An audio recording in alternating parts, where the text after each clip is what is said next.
Let me jump straight into your story. Your book, The Deadly Game, excellent book, a lot of technical detail. It's kind of a nightmare scenario for an Intel handler like you were. Basically, it involves Dominic McGlinchey's INLA gang, very, very fearsome crowd. It involves them discovering that they have an agent in their ranks, that they know who the agent is, and they're also planning to use that information to potentially ambush FRU agents. Can you take us back to that day? It was 83. So as a young lad, I think I was 23 at the time. I'd actually only been with the unit a very short space of time.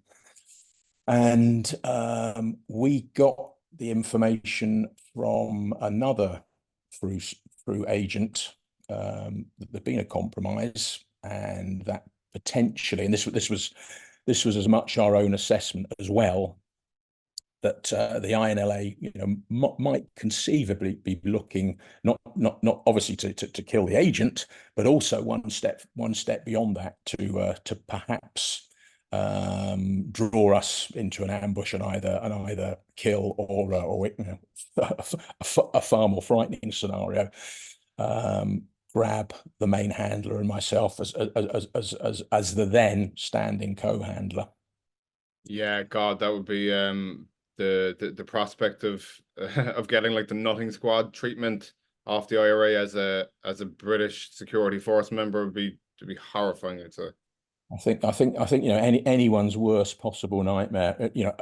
As it happened, of course, everything worked out well, but it was very much an instance where you looked at the whole run of events and everything sort of came under the microscope, and it was a classic case where that sometimes the most simple thing that goes wrong can have potentially catastrophic consequences. It's like an air crash. When a plane crashes, certainly with modern technology, it's a whole chain of events, and each of those events usually is something in its own right. But you take one element out of the chain, and everything is good. Okay, this is pretty much worst possible scenarios. Okay, tell me, how was it that they found out? Because the reason was, God, it's something that might seem at its root kind of benign, but it can have deadly consequences. How did they find out? And tell me how you felt when the penny dropped with you that it had happened. Well, the sort of the genesis for the whole chain of events was, I mean, if you wrote it in a novel, people would go, oh, come on, that's really thin. But it was as simple as a young, inexperienced clerk. You got to, let's take a step back. 1983. So these are the pre-digital days. So everything was about handwritten reports, which were then typed up by a typist. That we didn't even have photocopiers then. If you can really remember that far back, the days of phone boxes and coins in your pocket.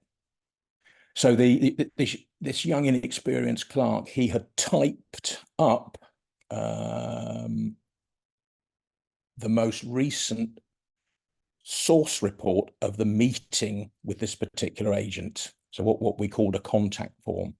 So it was an extremely sensitive document. Although it didn't give the name of the agent, it gave everything else. So including the handler and the co-handler's names, where the pickup took place, where the debrief took place, and paragraphs within the document that talked about the agent's life in terms of how was their family life going, did they have any problems, the current state of security in the case, how the case was being developed, and of course the intelligence that the agent had given at that meeting. So very sensitive report. So he had typed it up, good lad, days of Tipex. He'd no doubt made a few errors which he'd had to correct. With the finished report, obviously it was sent to the headquarters in Lisbon, where it was stored on the central agent file, and we in the detachment would keep our own copy on the source file there. And the draft report and any iterations that the clerk had typed and decided he had to throw them away because of too many errors or whatever, they were destroyed. So they were shredded and they were burnt. So we had basically two bins. There was that bin for the classified, in inverted commas, rubbish, carefully and systematically destroyed. And we had the other bin where, all the rest of the crap went. So, copies of yesterday's Sun, crisp packets, Coke cans, etc. And what he'd done, for whatever reason, he put the draft, the handwritten draft agent report in the normal rubbish with the crisp packets and everything else. On the face of it, not a problem if someone had sort of looked into the bin when they were putting it out or throwing something else in and seeing the document, well, at that point it wouldn't have been stamped up secret, but it would have been handwritten secret on it. So what happened was, at that time in Besbrook Mill, all that non-classified rubbish was centralised, and whatever day of the week, the local dust cart from Camlock, the next village, would come and pick up all the rubbish from the base and take it to the local tip, the local landfill. Now, what we didn't realise, and I don't think anyone had ever realised, was at that point, local IRA volunteers sorted systematically through every bag of rubbish that was dumped there. And of course, on that particular day, sorting through this particular bag, they quickly realised that they had a highly sensitive document on their hands. It went up to Belfast, and we got word from an agent there of exactly what had happened, and the fact that the document had then been sent on to the INLA, and was in the hands of Dominic McGlinchey and his team. How did how did you hear the news? Like, who did you hear from? And tell me can you describe like the physical feeling of having discovered it? Right. Well, it came from a very well-known agent who I will not name, but who has been described as the jewel in the crown. Oh, So really? Okay. put two and two together. And when we heard about it, it was a matter of disbelief.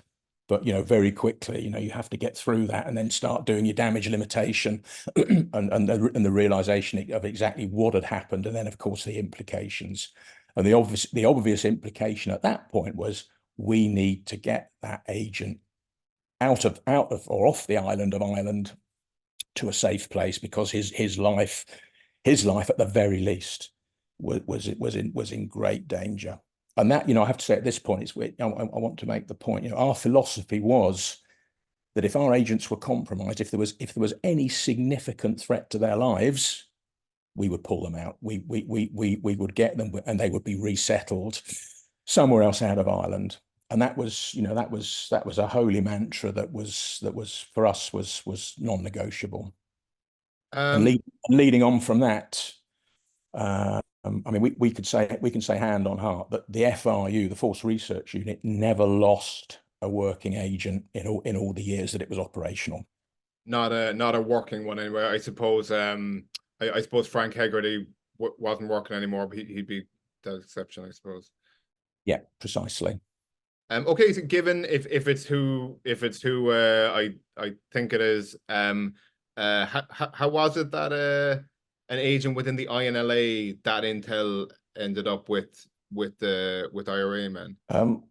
Well, it was IRA volunteers that discovered the document. So, essentially it was, it was theirs, but they obviously chose to hand it on to I don't know whether you'd call it a sister organization, but, a fellow philosophically like-minded organization, even though they obviously were they had a certain adversarial relationship, anti-British. So it was, it was for the greater good, if you like. Your own like personal actual feeling in your heart when the penny dropped that this nightmare scenario had taken place? Well, that's actually quite an interesting question, because I mean, being 23 years old, you know, you're young and inexperienced, so hopefully not young and stupid. But I think, you know, at that age, your imagination, you know, it's fully formed and you're fully conscious. But you perhaps don't, you know, if it had happened to me now at my age, my reaction, I think, would have been far different. I would have been much more fearful, and you know, the consequences, you know, really would terrify me. At that age, you just sort of, you know, you accept it and you march on. So I think, you know, I understood, you know, what could happen, but, you know, just got on with what we had to do. So I think probably, you know, I don't know whether muted is the right word, but yeah, as a youngster, you take things more in your stride, I think. Less imagination. The best, you know, the only people who can be soldiers really are young guys, because they don't have the imagination of all the implications and consequences. Interesting. That's an interesting take. I was gonna ask you there. Okay, so if someone had come along, let's say the day before this happened, some other you know, security force agent from another area kind of wasn't familiar with your area, and if they came along to you and said, listen, first of all, characterize the differences between the INLA and the other republic, the IRA, as you see it, and also tell me about Dominic McGlinchey. Is he why his particularly fearsome reputation?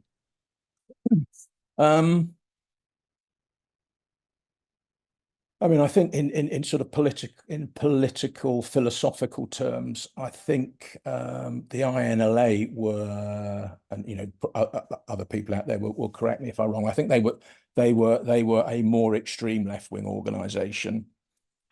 I think they were certainly in practical operational terms far more ruthless. And you know, you can debate about you know, the motivation of their members. You know, what were they in it for? You know, were they more gangsters, or did they have a clearly defined political vision that was different from the provisionals? But McGlinchey's reputation, you know, from certainly what I knew and what I gathered, what I heard, he was a bright guy.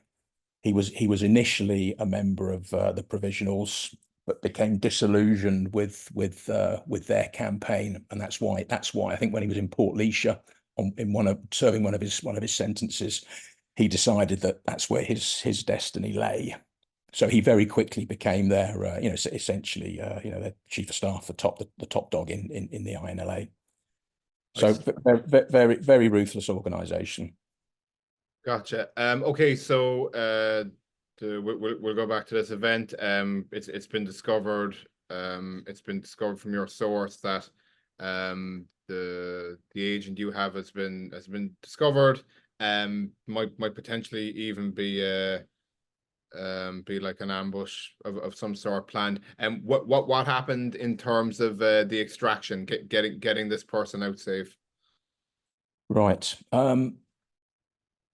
I mean, the whole process of running agents, particularly then. I mean, obviously now we live in a different age with technology, but the way that the tactics, the philosophy, the means of running an agent was actually fairly simple. But there was a lot of fairly simple things that had to be in place, and one of those, critically, was the ability to reverse contact the agent. So, you know, he had the means to contact us if he needed to in an emergency, and likewise, equally, we had the means to reverse contact him.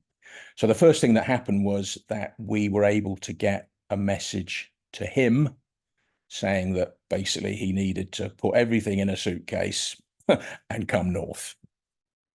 We looked at the prospect of going into the Republic to you know, if you like, to rescue him there.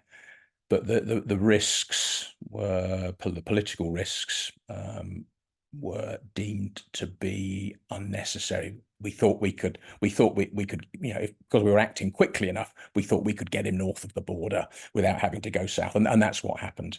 So he was told, look, there is an issue. We'll explain it to you fully when we see you, but you need to get out of town. You need to come north because you're in danger. And he, you know, well, firstly, you know, thank goodness he was at home, because that was the emergency contact procedure. We rang him at home. So, had he been out shopping or, seeing his girlfriend or on holiday or, whatever, potentially we might not have been able to get the message to him. And, in that interim period, he could have been grabbed by McGlinchey. So he was at home, he got the message, he understood it. So he got in his car and he drove north, and that's where we picked him up, in his car, with 2 of our own vehicles, eight guys, very uncovert. But this was an instance where we could change the cars, we could change our personal appearances. We had to do that, so we had to go mob-handed, and we escorted him basically from the border right up through the heart of the north up to Belfast, where we housed him in a safe house in Palace Barracks while preparations were made. Ultimately by the security service to get him across the water to the mainland, new identity, new life, but security. So I think you can have no doubts that this saved his life. Sure, absolutely. We lost an agent who potentially was on the cusp of really improving his access, improving the reporting on the McGlinchey clan, but we couldn't take the risk. We had to get him out. And we did. Interesting. You talked about it later in the book that sometimes the kind of in fact not sometimes, more often the type of fellow that you want as an agent within some kind of paramilitary organization, it wouldn't kind of be one of the top operators so much. It would be more like the support staff. Yeah. If you were able to recruit a bomber or a gunman, you'd be delighted, because this is, absolutely hard-edged, gold-plated intelligence. But those sorts of cases, as you can imagine, were very difficult to run, particularly in terms of longevity, because clearly we would not allow a gunman or a bomber to shoot someone or blow up someone. You can frustrate an operation, perhaps once, twice, 3 times, but probably by the 4th time, once the security team looks into the whole anatomy of the compromises, it'll be very clear that so and so is the common factor in each of these failed operations. So he's going to be compromised. So much better if you obviously need someone who has high level access, but much better if they're on the support side. So, either something at the security side or the QM side, something like that, where their direct involvement in operations is more peripheral, harder for the IRA security team in terms of their investigation to identify. And that agent doesn't have to be in that position when he's recruited. The other thing about an intelligence organization, an agent handling organization like the FRU, is the other thing, you're not just handling agents, you're looking to influence and push and increase their access. So if you can recruit someone who doesn't have direct access, but you can push them and steer them, and if luck is with you, they can end up in a position of high level direct access. Sure, I was going to say Frank Hegarty, who obviously was in Derry, not with you, but he actually, I don't believe he was, I don't believe he was even in the IRA when he was recruited. He was recruited as like a civilian, and then kind of put in, and then became like quartermaster and stuff. Yeah, on that note. Yeah, I don't want to say too much about that case, but I think what you hear and read about that case, most of it would be true. You said something there about like if you had an agent who was a proper kind of operator, like maybe makes or plants bombs or actually kills people, that you wouldn't want him as an agent, because you're not supposed to, like if you're an agent of the British government, you're not supposed to be doing stuff like that. But I mean, it very much did happen with the most famous FRU agent ever, Steak Knife. He most certainly was committing numerous murders. There's even I think there's strong reason to believe he was even like killing like other agents in order to cover up for himself? That were that to be the case, that is not proven. There is no. I mean, obviously, we're all aware of the Canova. There's been an interim report, but no final report. So I think the jury is out on that. But I think you got to get beyond that. I think that there's an existential issue for a free democratic society. If you're fighting terrorism, if you have a terror group that is willing to murder ordinary innocent men, women, and children, you can't let that happen. You've got to work to combat those groups, whether it's in Northern Ireland, whether it's in the Middle East, whether in history it's in Kenya or Borneo or whatever, or Aden. So you've got to use intelligence to defeat these groups. The problem is that to do that, you can't recruit the milkman or the guy who runs the corner shop or whatever, because he doesn't have access. Potentially, what we call an eyes and ears source. He may know the people who are involved in active terrorism, but he's not on the inside. He's not part of the organization. You have to recruit people who are, in some cases, blooded terrorists. They are the only human source who understands what the organization has done, what it's planning to do, either today, tomorrow, or the next day. So, how do you do that? How do you do that and not actually, sit down with someone who has killed or might kill in the future? And that's the issue. And I think, for government, it's very, very difficult. And I think there has been some progress. We had the Ripper Acts, and I think in 2021, the Covert Intelligence Sources Criminal Conduct Act was passed. And I'm not a lawyer, but I think this has gone some way to giving guidance and help to the British domestic intelligence services in combating terror. So it's a big thorny problem. And if we go back to, there was this classic case with Margaret Thatcher and Raymond White. He basically said to her on a visit to Northern Ireland, I think it's a BBC documentary, I think, makes the point. He said to Thatcher, you know that we're in this dilemma. We're having to deal with people who may well have murdered as active terrorists. And her response was, well, basically get back in your box, keep your head down, and carry on. Because she was aware that it was a pretty ambiguous, if you like, situation.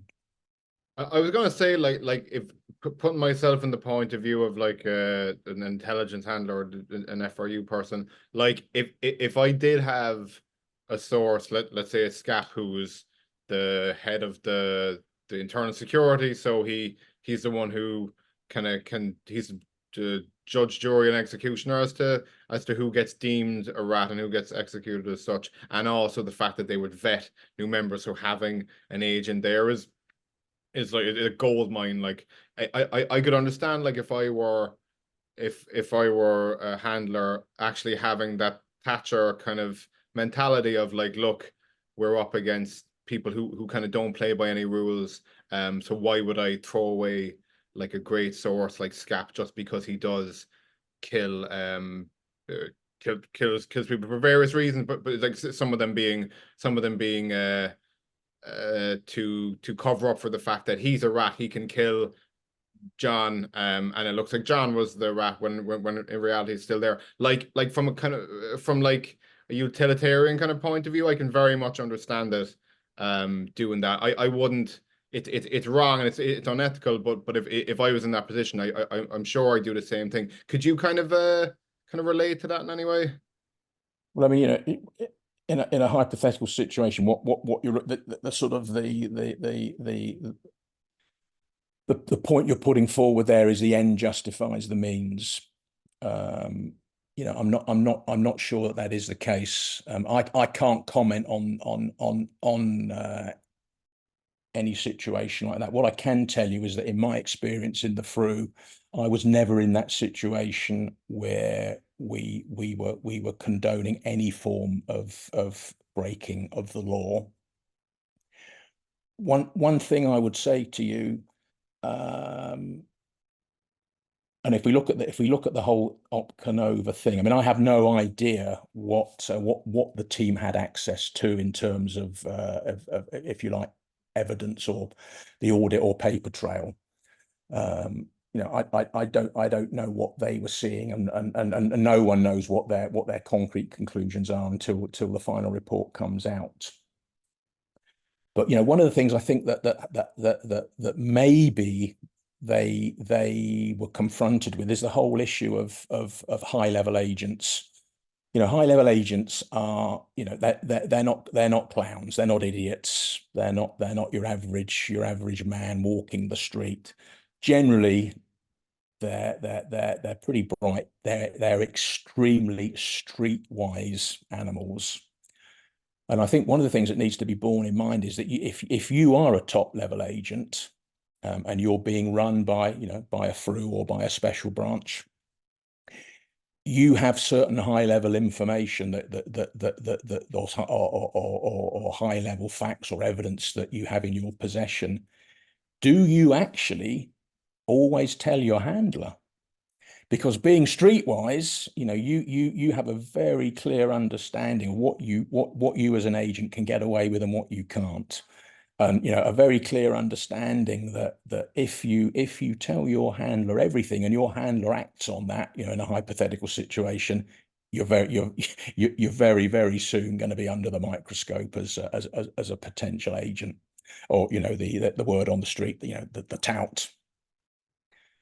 So yeah, you know, if I'm a high-level agent, I'm certainly definitely not going to tell my handler everything. And if you don't tell the handler, you know, he doesn't know. So what can he do? You can't report something that your agent hasn't told you.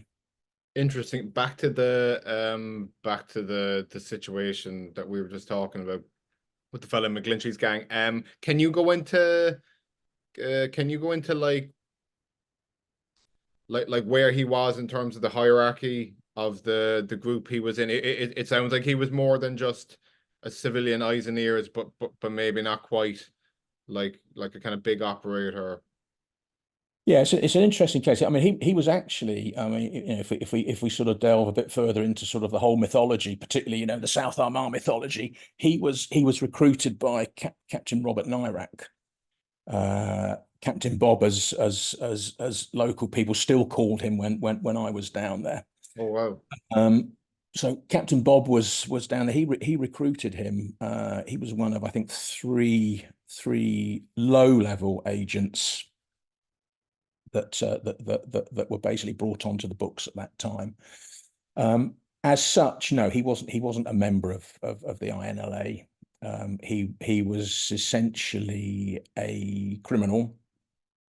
And you know, if we look at the whole history of South Armagh, it's, you know, it's very, very interesting that, you know, that the South Armagh clans were, I think, were fundamentally different from the rest of the province. You know, for hundreds of years they'd maintained their own identity. They were living in, you know, an island in an island. You know, smuggling was a big thing. So he was all, you know, he was a typical, you know, local lad. So yeah, he was a criminal, but through his criminal activities, you know, in a community like that, everyone knows everyone. So, you know, he knew these guys down in Dundalk, and I think that's how he got into it. He was very much on the fringes. So he was, you know, a higher grade of what we would call eyes and ears, but a recruited agent. So in other words, taskable, and for fulfilling his tasking, he was rewarded. So he was more than a CASCON, a casual contact, who isn't tasked and who isn't rewarded for their reporting. That's one of the sort of the subtleties in terms of terminology that I think is still a little bit confused out there. So he was an agent, but yeah, he was on the fringes. So what we were trying to do, as I said earlier, was to push and guide him to the point where he was, you know, a much more involved and a much closer intimate of McGlinchey and his gang. God, that's fascinating that he was recruited by Robert Nairic. He's one of Isn't the it just? he's one of these figures throughout the Yeah, trouble that's kind of shrouded in so much mystery and yeah. kind of what is interesting. You said that so you had been dealing kind of personally or in some way with three agents that Nairic had recruited. Bearing in mind Nairic died. God, was it 77, 77? okay, I was gonna say 76. Yeah, yeah. It was around about that time. Yeah, so you actually handled you were dealing with three fellas that he personally recruited. Well, I think by that stage, only one of them was still running. The other two had been stood down or had gone their own ways. You know, which can happen. Did you hear of other instances within the FRU of something similar happening where a source gets rumbled and needs to get very urgently pulled out? It happened. I couldn't tell you off the top of my head how many times. Not many times. And the reason for that was, I mean, you in any form of life, you can't dismiss the role of luck. And you know, perhaps we were a lucky organization, but parallel and you know, hand in hand with luck, you've got to have very sound protocols, very sound tactics, very sound ways of doing business. And I think with the Force Research Unit, it capitalized on the experience of agent handling in the province before the FRU was formed in 1980, which in turn had capitalized on all the experiences in places like the Oman, places like Kenya, Aden, the Malay campaign. So, you know, we had tried and tested ways of doing things, and you know, we didn't compromise. We were absolutely, you know, if you like, we were purists and fundamentalists in terms of the tactics that we used. So every agent that we ran was automatically protected because you know, if you like, we operated to a gold standard. So it would be, and this is why I can say hand on heart, you know, the FRU never lost an active agent. That's because what we did it well. And it was always about the agent and then the handler's security. So it didn't happen very often at all. Interesting. Okay, so take me back to the beginning of your involvement in the province at all. Yeah, take me back to kind of day one in the north for you. They went in the north. Okay. Well, I joined the army at the end of the 80s, and I went to Sandhurst and did this, you know, the whole officer training bit. And because I was in the intelligence corps, we can talk more about that if you like. Because I was in the intelligence corps as a young officer, it was the Ink Corps. That's what we called it, the Ink Corps. Never the I Corps. It was always the Ink Corps. It was their policy that young officers would always spend at that point in history a tour with an infantry unit. And the rationale, the raison d'etre for that was, you know, the Ink Corps was actually, you know, a pretty different part of the army, you know, a little bit distant perhaps from the sharp end in a lot of places. But it was deemed to be great experience, you know, learning about the army firsthand, to be out on the ground on operations, then in Northern Ireland, to learn about soldiering, to learn about soldiers, to learn about how the army works. So it was, if you like, part of your young officer education program. So I was attached to the Royal Scots, who were based in Ballykinler on the South Down coast, and they were there for 18 months. I was with them for a year of that, and we deployed a month at a time into North Armagh. So not South Armagh, although we did some ops down in South Armagh. But so I was a platoon commander, leading, you know, 20, 25, 26, whatever it was, 30 young Scottish lads from the rougher parts of Edinburgh. So for the first 3 months, I couldn't really understand what they were saying to me. But once we got over that, being half Scottish, it was it was a privilege. It was a test. It was a great experience, and that was my first operational tour and my first taste of Northern Ireland. And I have to say, I didn't particularly enjoy being an infantry officer. It very quickly became apparent to me that it was going to be, if I was doing this for the next 30 years of my life, it would be pretty boring, pretty predictable. I wanted something else. But great experience. And what it did, I think from just about day one, I fell in love with not just the province, but subsequently, the island of Ireland. I think it's a great place, great people. The history of the place is fascinating. And it seemed to me, as a young idealistic 18-year-old at that point, or no, in fact, at that point I was 21 after university. It was something that was worth doing. People were being killed, innocent men, women, and children were being killed, and it was important to, for me to do my bit. And if you cast your mind back, this was the height of the Cold War. So nowhere else in the British Army was anyone doing any operations. So, real soldiering, sharp end of the bayonet stuff, it was all in Northern Ireland. So as a young lad, this was the place to be. I was going to say, I've heard, no, this obviously isn't like the reason for the conflict or the army presence and stuff, but I have heard from the person who told me this was ex-FRU, but he said that it's kind of accepted that in some of the upper echelons of the army, Northern Ireland was seen as like the best available live training ground for a potential war that might take place, like in, we'll say, the European continent. The environment will resemble it a lot. You've got kind of European type cities, European type towns, villages, and rural. So it was at the time the best available live training ground for a potential big conflict like that. Yeah, I mean, I think that's that. It sounds hard and callous. I would take issue with the point about, it wasn't really in terms of tactics and the way of doing the job. It wasn't really. It didn't do us a lot of use. If you translated that into the North German plains, everyone was running around there in nuclear, biological, and chemical suits, and it was tanks and guns, and it was conventional warfare. This was asymmetric warfare, the modern term for it.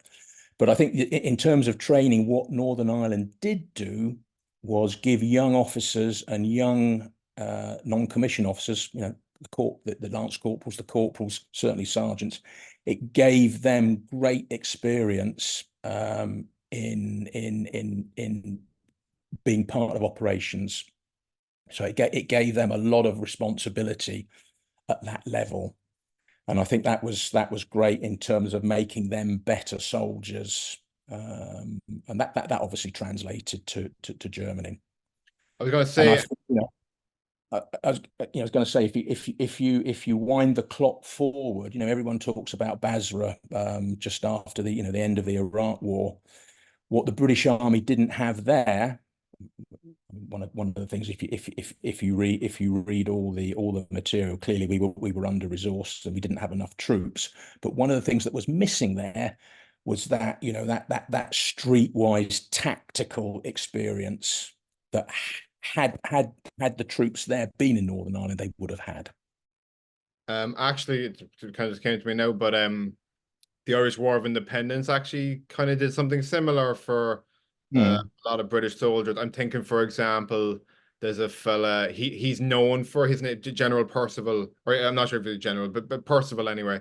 I think he's known for he's known for kind of an embarrassing surrender at some stage in World War II. But anyway, he got his initial kind of feet wet in West Cork, actually, in Bandon, the town I went to school in, with the, I'm pretty sure he was with a Black and Tans unit. But yeah, the same thing happened there, where they got their experience in Ireland and then used it in like a bigger conflict. Well, it's an interesting point you make. I mean, if I think one of the things that made the FRU made FRU operators stand apart from the rest of the guys in the province. We very much had to understand not just the culture, but very importantly the history of what had happened in Ireland. If you imagine you're sitting down with an agent, of course we ran a few Protestants and members of some of those extremist groups, but predominantly we were targeted against inverted commas Republican terror groups. So if you're sitting down, you're having a chat, you've got zero credibility if you can't, your agent says to you, oh, what about so and so and so and so that's linked to the history of the island. If you know nothing about it, you think, who's this guy I'm sitting with? So, for your credibility, you've got to understand, what makes an Irishman tick, what gives him his peculiar characteristics, his character. So history, culture, very important. So, if you look at 1916 onwards or even further back, you've got to understand what happened there. And I think, the point you make in West Cork, probably very, very similar tactically and emotionally, and the whole structure, the whole way that things panned out, very similar to what was going on in South Armagh. Right, yeah, got it. Definite parallels. Sure, for sure. Sorry, just before I forget, regarding Nairic, there's some kind of gray area as to the actual way he kind of got discovered. A lot of people, there's those who say he was doing his fake Paddy accent, and obviously didn't fool the locals. There was some that said one of the songs, the rebel songs, he was standing up on the table singing gave it away. There was others, and it could be a combination too. There were others saying just the fact that he would patrol that area and then would go into the pub in this very small area where kind of everyone sees everything and knows everyone. What was like the narrative within the like your crowd? If I came along and asked you like how did Robert Nairic die and kind of what led to it, what would you tell me? Well, it's I mean I'll sort of be really open and honest on this. I mean when I was at Sandhurst, I was walking along one of the corridors in one of the colleges there, and there was this photograph of a very handsome guards officer in his ceremonial uniform, sitting there, at the prescribed angle to the camera, bearskin on his knee, and it was Robert Nairic, and this was at this point was very soon after he'd been killed. So, and I remember as a schoolboy, hearing about the whole, the disappearance and the suspected murder, this character who'd been floating around, in bandit country, in plain clothes. And, it was an inspiring story. And as I found out more, we had a guy working my time in the FRU who'd actually, as a youngster, been attached as the intelligence collator to Nairic's team, in inverted commas. So he was able to pretty much tell the inside story, and the reality. There's just backtracking a bit. There's an excellent book, which of course I cannot remember the name of or who wrote it, about Nairic as a young man, and it's something about key tying knots or something. It's, if you can get hold of it, it's really worth reading, because Robert Nairic was an exceptional individual. Now, of course, his time in Northern Ireland, you can look at it two ways. The guy was obviously extremely courageous, extremely brave. If you look at it from through the other end of the telescope, to the point where he was actually crazy, taking ridiculous risks. But if what I picked up was right, he would at one end, one point be wandering around in plain clothes with a pump action shotgun. At other times, he might be seen wearing uniform. I mean, we were in the same position as FRU operators, except we weren't walking around with pump action shotguns on view, or any weapon on view. you know, you can get away with that, but that degree of, you know, if you like, extremism, and then he would, yeah, apparently it's absolutely true, he would be performing in hard Republican South Armagh pubs, pretending to be a member of the official IRA, you know, based in Belfast. And obviously he was able to put on a fairly credible Irish accent, which, you know, I would never recommend anyone to try. And on that particular night in the Three Steps in Drum and Tea, yeah, he obviously, whatever he did, it drew the attention of the wrong people. And at some point, yeah, a weapon was sent for. Volunteers were requested, and they overpowered him after a you know, really ferocious fight. And I think, as came out in the trial, was it Townsley? I think that was his name. You know, the weapon jammed on the first firing. It was a revolver, but eventually, you know, went off and killed him. And of course, yeah, his body, to add to the mystique, his body has never been found.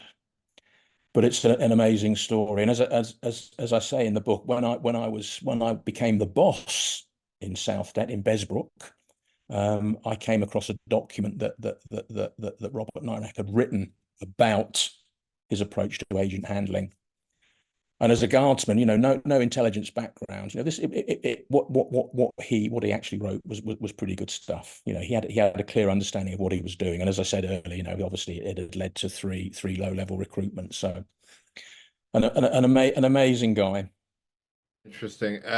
Yeah. Okay. So, I've spoken about him in another episode, and I put out like clips like just about him, and never have I gotten more comments from people. Obviously, like I do when people comment and say, "Oh yeah, this happened or that happened," you know, I generally I generally would take it as truth. A YouTube comment can't be used as like, you know, historical record or anything. But the amount of comments that people had like little stories about him, like, "Oh, my grandmother remembers him coming to the door with a shotgun," or "My Really? uncle saw this." I swear, Yeah, yeah. never have I gotten so many as with his video.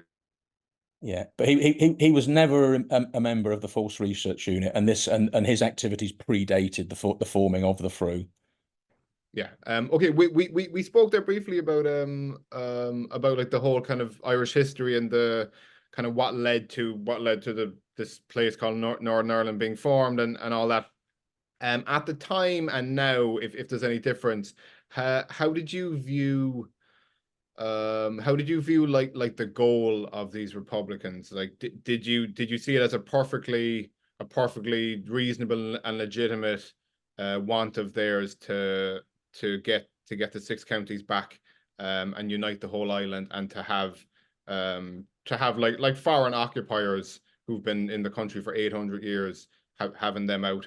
How did you view that that kind of goal of theirs? Well, I think, yeah, you've got to look at this from two standpoints. I mean, the first is that yeah, you know, no one can condone terrorism that you know, like Bloody Friday, that randomly, indiscriminately kills innocent men, women, and children. So, you know, that's one line that I think, you know, that's ironclad.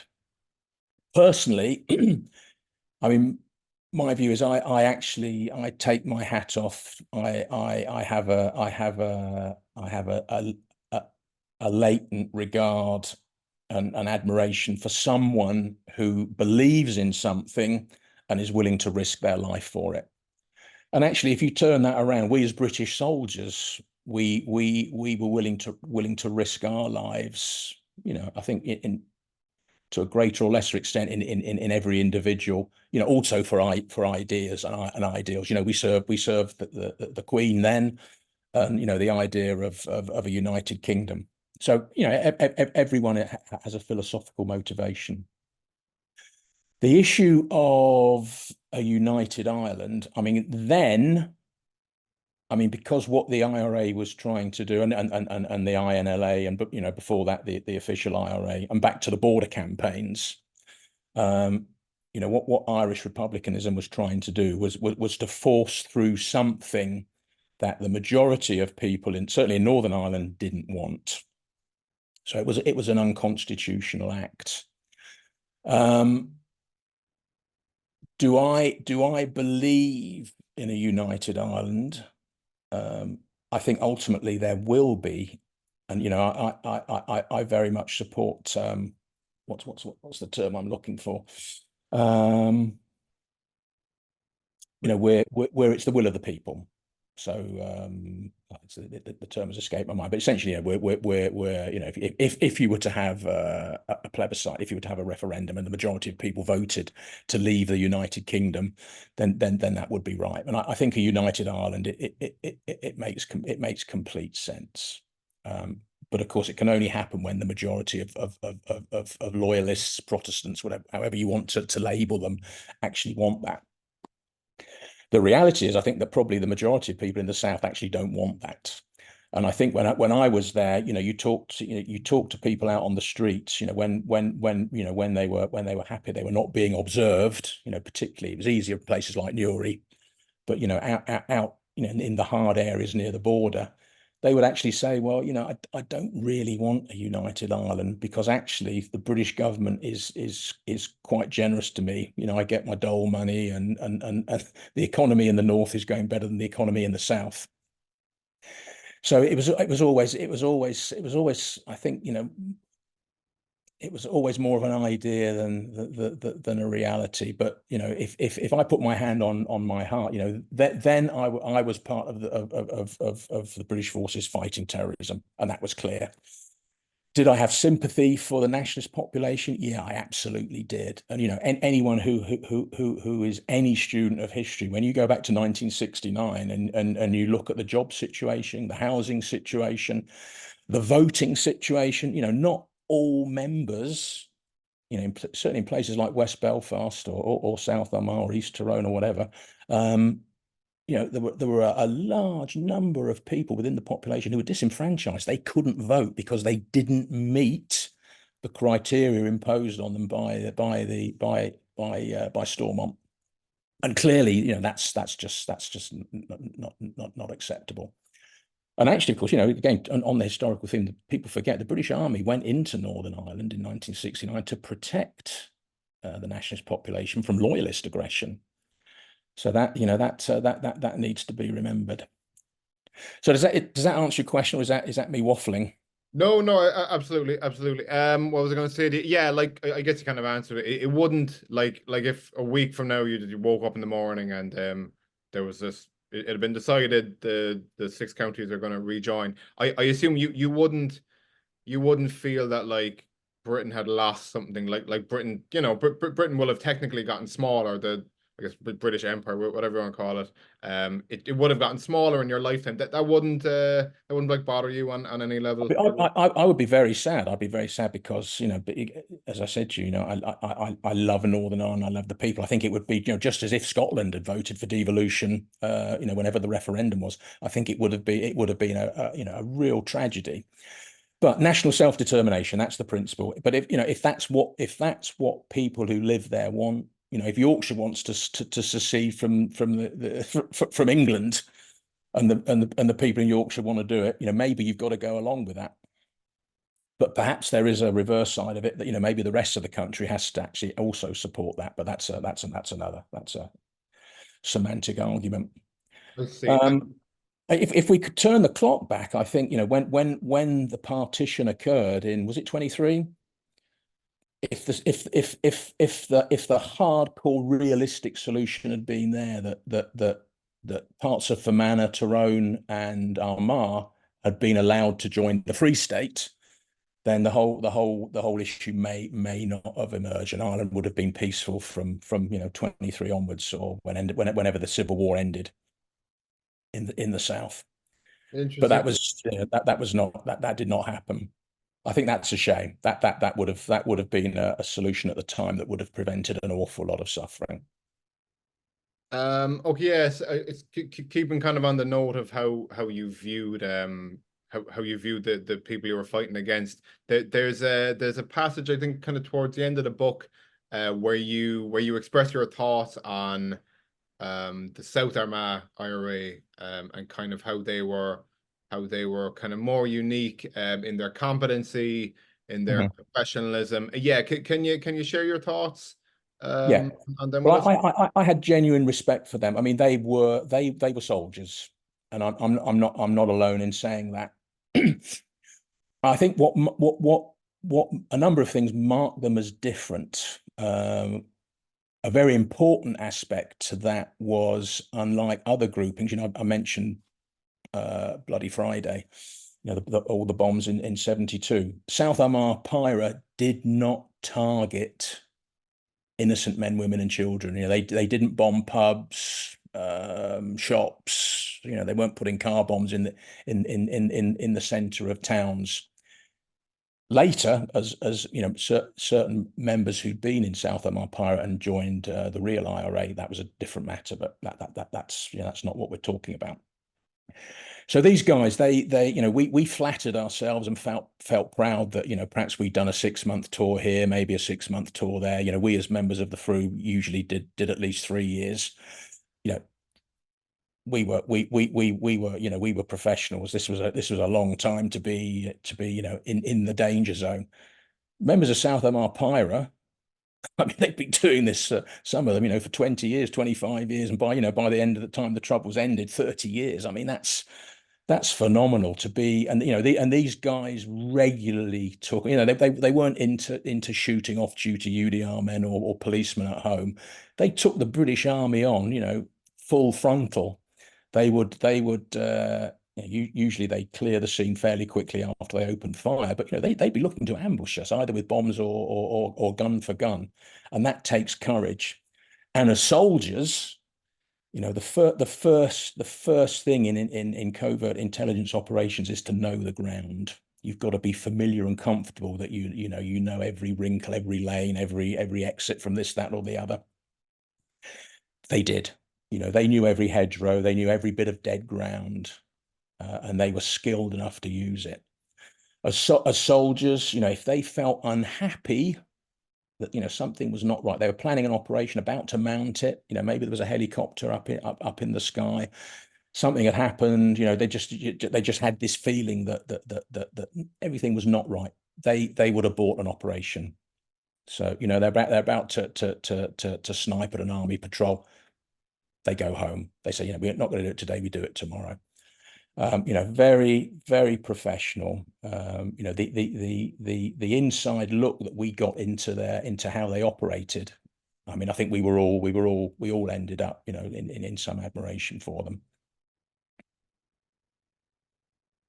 Yeah, okay, so yeah, there's a few like stats about South Armagh that kind of illustrate this. I mean, I think was it about approximately 1/5 of all I think it was British Army deaths occurred from the South Armagh crowd. This Yeah. is like 180, 200 square mile area. We're not talking about a huge place at all. The South Armagh kind of unit, they only lost about 10 to death. They only lost like 10 members in this entire 30-year conflict. Yeah. I mean, Slab, for example, beginning to end, it's not that common that someone who's like active like him would last the entire duration. They were I think being in the countryside too. It's the same with the East Tyrone lads. And being in the countryside like affords you like a lot of opportunities that being in an urban area wouldn't. The use of landmines and roadside bombs, whereas if you do it near an urban place, there's huge risk of hitting innocents. Not so much in the countryside. The South Armagh and East Tyrone crowd, they shot at helicopters. They would have like these big Yeah.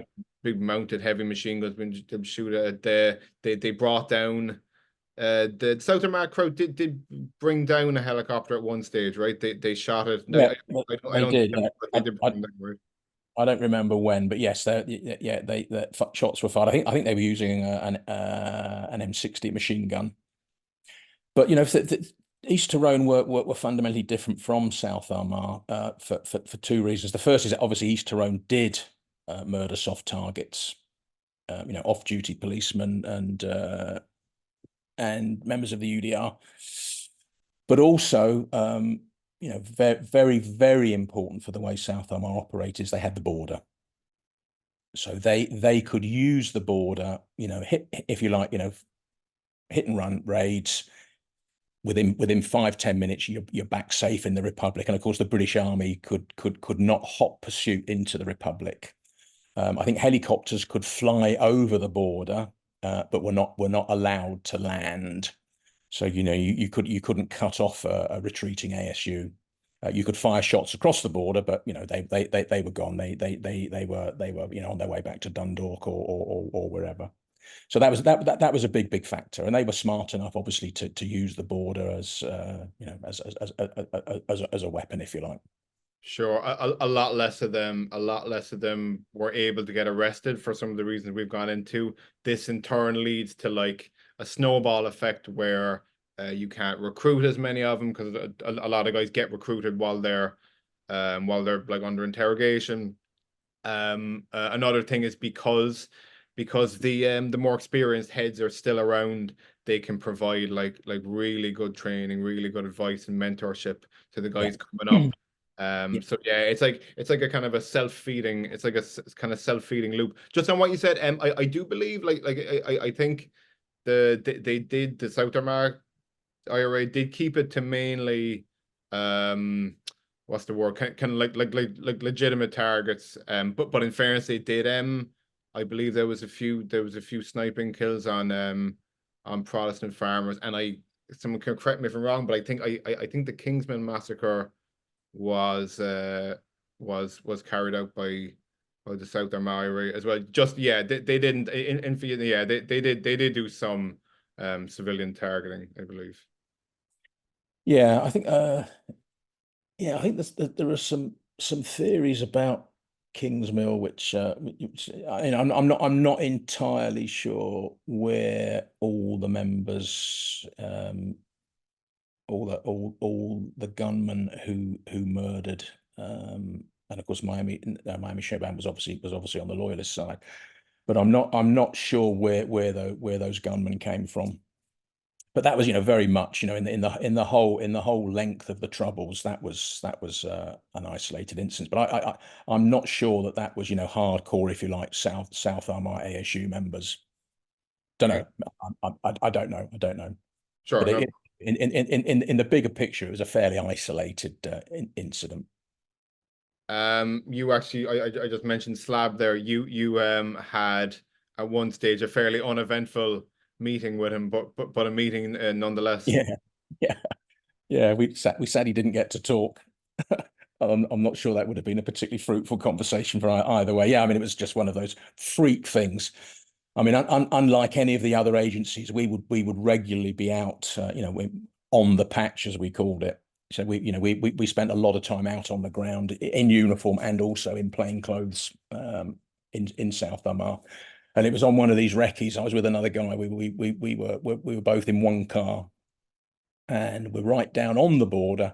And suddenly, you know, there's 3 men working, doing a bit of digging on the verge, and of course, automatically, that you start to you start to switch on even more than you would be already. And as we got closer, it was apparent that yeah, it was Slab and his 2 brothers. And you know, we looked at them, they looked at us. You give the old sort of one finger country sort of acknowledgement, and just drove past them. And you know, when we tried to send back to Besbrook Mill, either Besbrook Mill or I think it must have been the FRU net in Besbrook. You know, there was Slab Murphy, who at the time was you know, arrest on site. We had no radio coverage. We were in a dead spot.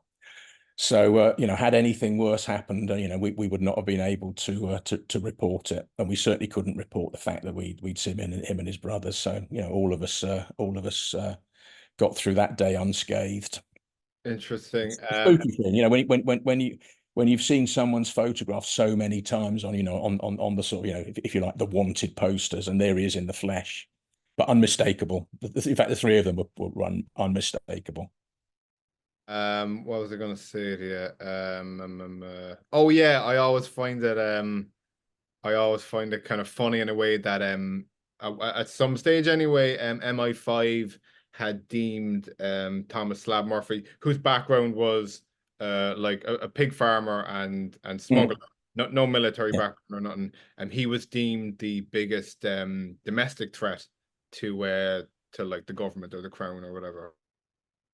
Well, he was. I mean, I forget the exact terminology or the rest of it. I mean, at one point he was. I think he was the head of. He's basically the top man in Northern Command. So he was the most senior IRA member. So yeah, he was a little bit more than a pig farmer and a smuggler. Yeah, no, I'm telling you, it speaks to the ability of these fellas who you refer to as soldiers. I've heard that before, where fellas who got posted in South Armagh were told by security forces who had experience in the area were told you have to treat these fellas as if you're dealing with professional soldiers, not kind of not guerrilla soldiers who are kind of substandard compared to you.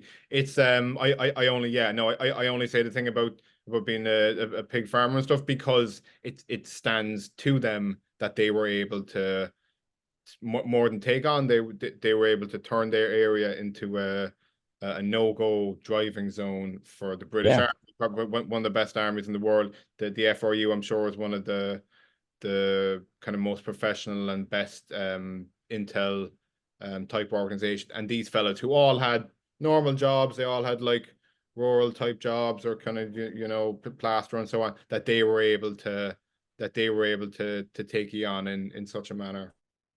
yeah, and and you're absolutely right. I mean, they denied the British Army the use of roads in South Armagh, unless, like us, you were doing it covertly. The British Army could not move in Land Rovers or Saracens because they dominated the ground. They would place landmines, and we would take casualties. And the size of the bombs they were using, you didn't generally escape those. If you were caught in the blast, you were killed. So hence the way that troops got around was by helicopter. And had they gone one step further, and we know they had surface to air missiles from Libya. Had these become operational, and I'm not really sure why that didn't happen. If they denied us the ability to fly as well, then it would have been a major issue. There would have been a part of the United Kingdom that basically was effectively outside of any jurisdiction. Like a complete and utter no-go zone. What was I going to say? Oh yeah, I think you said in the book, I think you said that the FRU were the first to discover that the IRA had surface to air stuff. Am I correct there? I think we were the first to produce, certainly on the military side, that they were there on the border. Clearly there'd been a number of shipments before, and then there'd been reporting in the press. But yeah, the fact that stuff had got through and it was being cached on the border, we were the first. We were the first to report that, which was something that as the boss then I was really pleased about. Interesting. Okay, so we'll kind of go back into the timeline of it. When was it that you started to join the FRU? 83. So once I'd done my infantry attachment, my first posting, my first real intelligence job was up in Lisbon as the OC, the officer commanding an intelligence section. So the purpose of the unit there was to take, all reporting coming in and to keep the intelligence staff officers who briefed the brigadier, who was the head of the brigade, 39 Brigade, as was. Our role was to keep them current in trends, specific intelligence, the analysis of it. I did that for on the face of it, great job for a young guy. You're in an operational theatre. There's three of these sections, so you're one of three in the whole. I think we had about 150 officers, something like that. So as a youngster, it's a great job. But through freak circumstances, after about 3 months, I ended up, as I think I put them in the book, crossing the car park and becoming part of Ex-FRU, whose role was to work in Belfast. So, as I say, age 23, having done nothing else, known nothing else. I was suddenly, part of a very secretive specialist undercover intelligence unit. So I mean, what a dream for a young lad. And it's funny, when I joined the Incorp, I couldn't articulate it in terms of detail, but I always had this feeling that I was going to end up doing something a little bit different. And then through a freak of circumstances, that my role in the int section was disestablished. Hence, I was spare, and because they were short of people, I got the opportunity to join ESTEP. And as they say, the rest is history. So really, really lucky. This is where Lady Luck plays a massive hand. There was a place that you mentioned, a training ground in England, I believe, called the Manor. Was this, tell us about that, kind of what you learned there, what the place is, what went on, and was this in training for FRU? Yeah, so at that time, the headquarters of the Army's intelligence corps was in Ashford in Kent, and this is where all the young recruits were trained, and there were a number of specialist schools there, if you like, looking at things like teaching operational intelligence. There was a school there that taught questioning and interrogation. There was a school there that taught recognition of Soviet equipment, and through that they taught the defense attaches who would be deploying abroad. And the other school, the remaining school, was called Specialist Intelligence Wing, SIW, and this is where the FRU was trained. So there were a number of courses run within the school, and one of them was agent handling. And incidentally, not just for Northern Ireland, but there are a number of other units in other parts of the world where on a lower level, and obviously against certainly not the same type of threat, where they needed training as well. So that's where the FRU was trained. And obviously, through time, I went back there at a later point in my career to run the training there in SIW. And it was a constantly evolving process. The training got better and better. It was linked to what was going on in the province. So each fed the other. And a unit is only as good as the training that its guys get. And I think, hand on heart, I would say the training we got was probably, without doubt, the best in the world. I don't care whether you're talking about Americans, Israelis, or even Russians. And as I said earlier, this was the culmination of decades of other experience in other theatres. So I think we lost not an ounce of knowledge from other previous conflicts in the past. So they were all distilled together, and this package of training was absolutely first rate.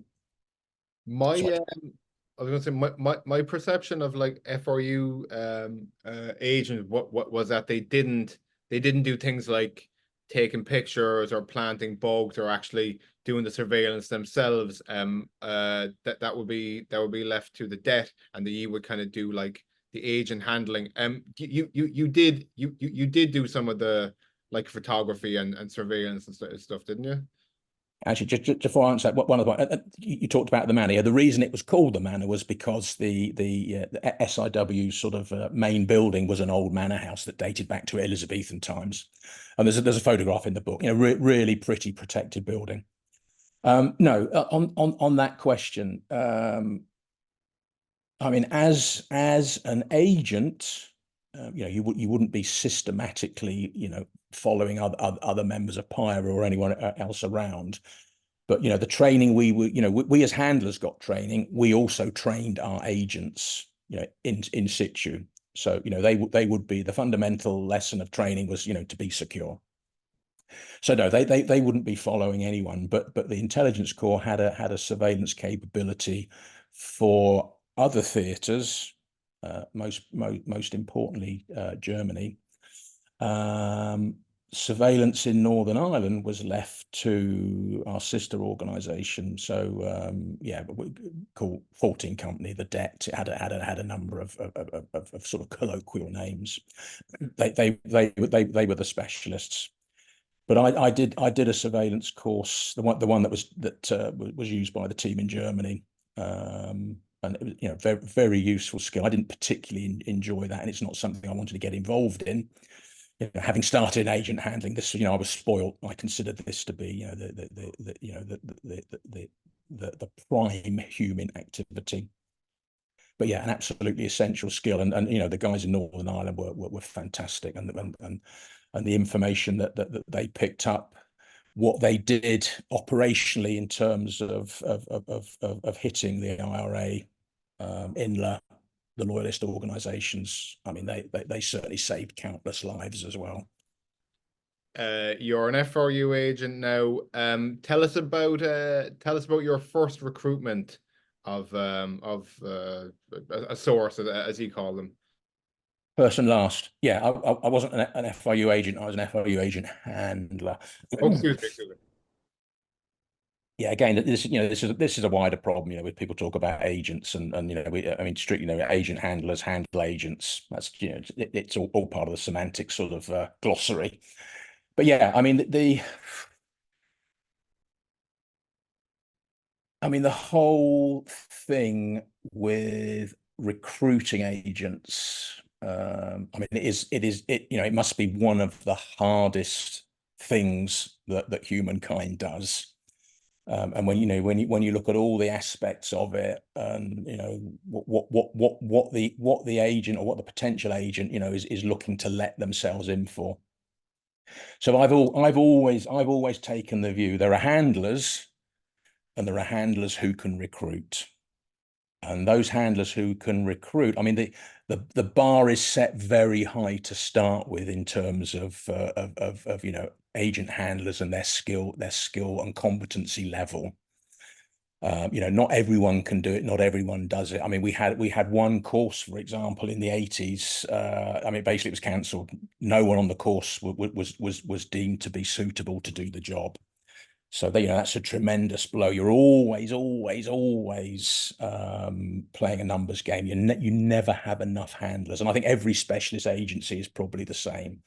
And maybe even the branch were the same in finding from ranks of the special branch guys who could handle well. So there were handlers and there were recruiters, and the guys who were recruiters were they were a very, very rare breed.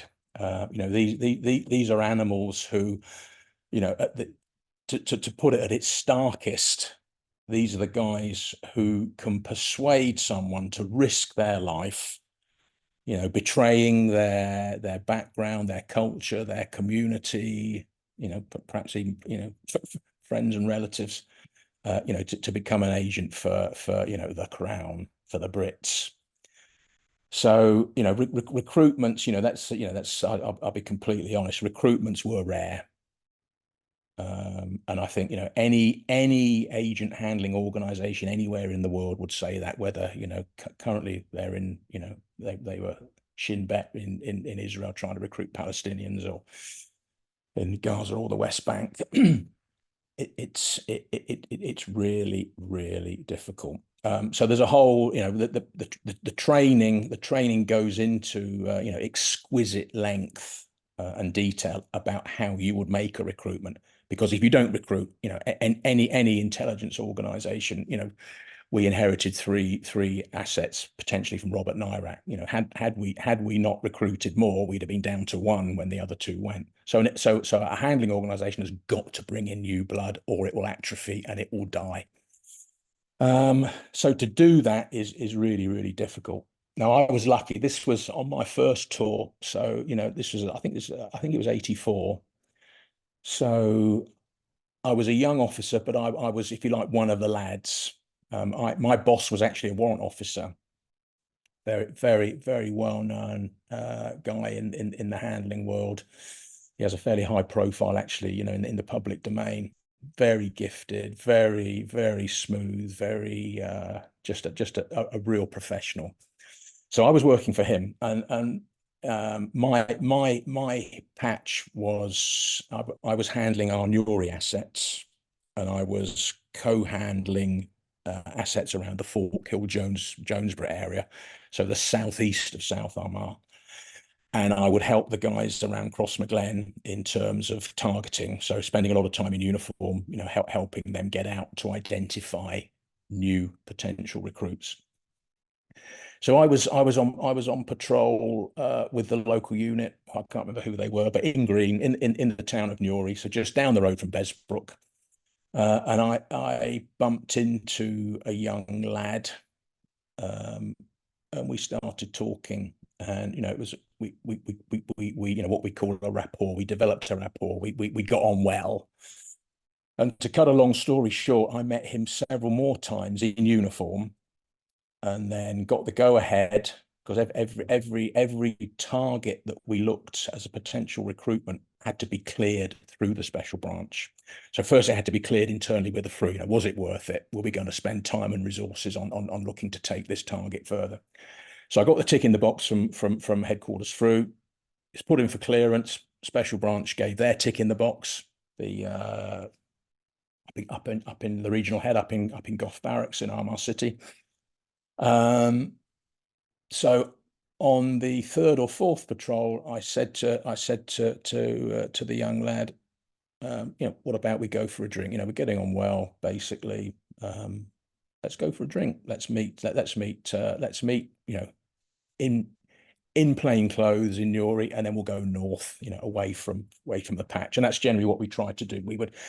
We would, except in emergency situations, we would never meet an agent or a target in their neck of the woods. So, outside their home or place of work, or just too dangerous. So we always look to give them a cover story to get them away from, in the case of South Armagh, so up to Newry, or even, further north Banbridge or whatever. So I picked him up that particular evening in plain clothes, the usual thing, 2 cars. One of the young lads in the det supported me, and we went up. In fact, we went up onto the outskirts of Belfast to the seaside, and I think we met. I think it was twice, 2 or 3 times. We repeated this. Got on really well. He was not a member of the IRA. He was not a member of the INLA. But, he lived in one of the hardcore estates in the town, such that, he was potentially steerable as a young volunteer if it went that far into Pyra. If that failed, he was at least able to tell us what was going on in Newry. So, there were a number of pretty hardcore Pyra members in the town. So, if nothing else, he was able to give us eyes and ears coverage of what they were doing, who they were talking to, who they were meeting, et cetera, et cetera. So low level intelligence, but it's all part of the bigger jigsaw. And anyway, on that final fateful evening, it's you're out in the disco with a girl, you ask her the question. I put the question to him, and he agreed that he would meet, and he would pass on information about what was going on in Newry.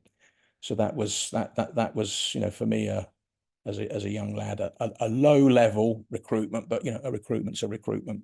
And as I say, it's I think it's the only one that I got on the books, as a registered agent. There was another case in South Armagh where I started off co-handling with one of the other lads and ended up spear pointing that case.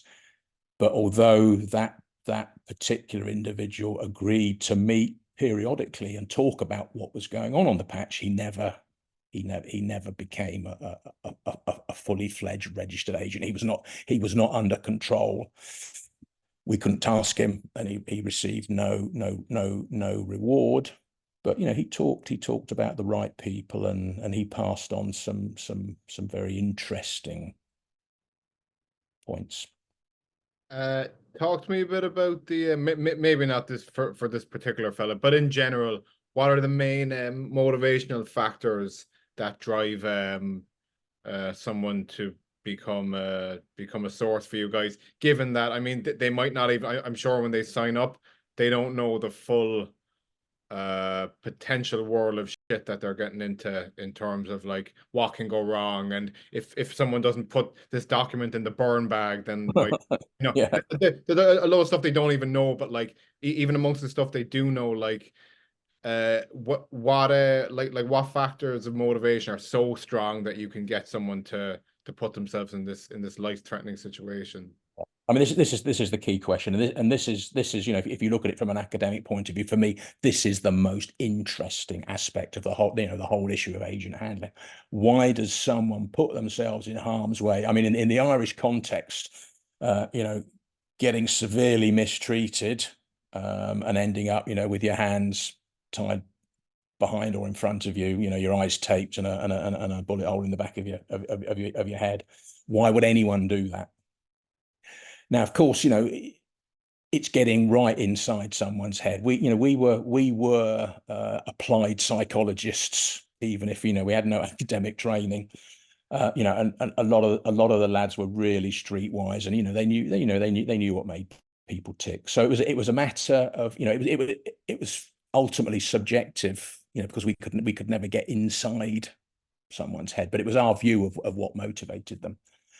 And what motivates anyone? What motivates you to the job you do? Why do you do it? Why did you why did you go out with your girlfriend, or why did you marry your wife? Or it's usually for a whole span of reasons.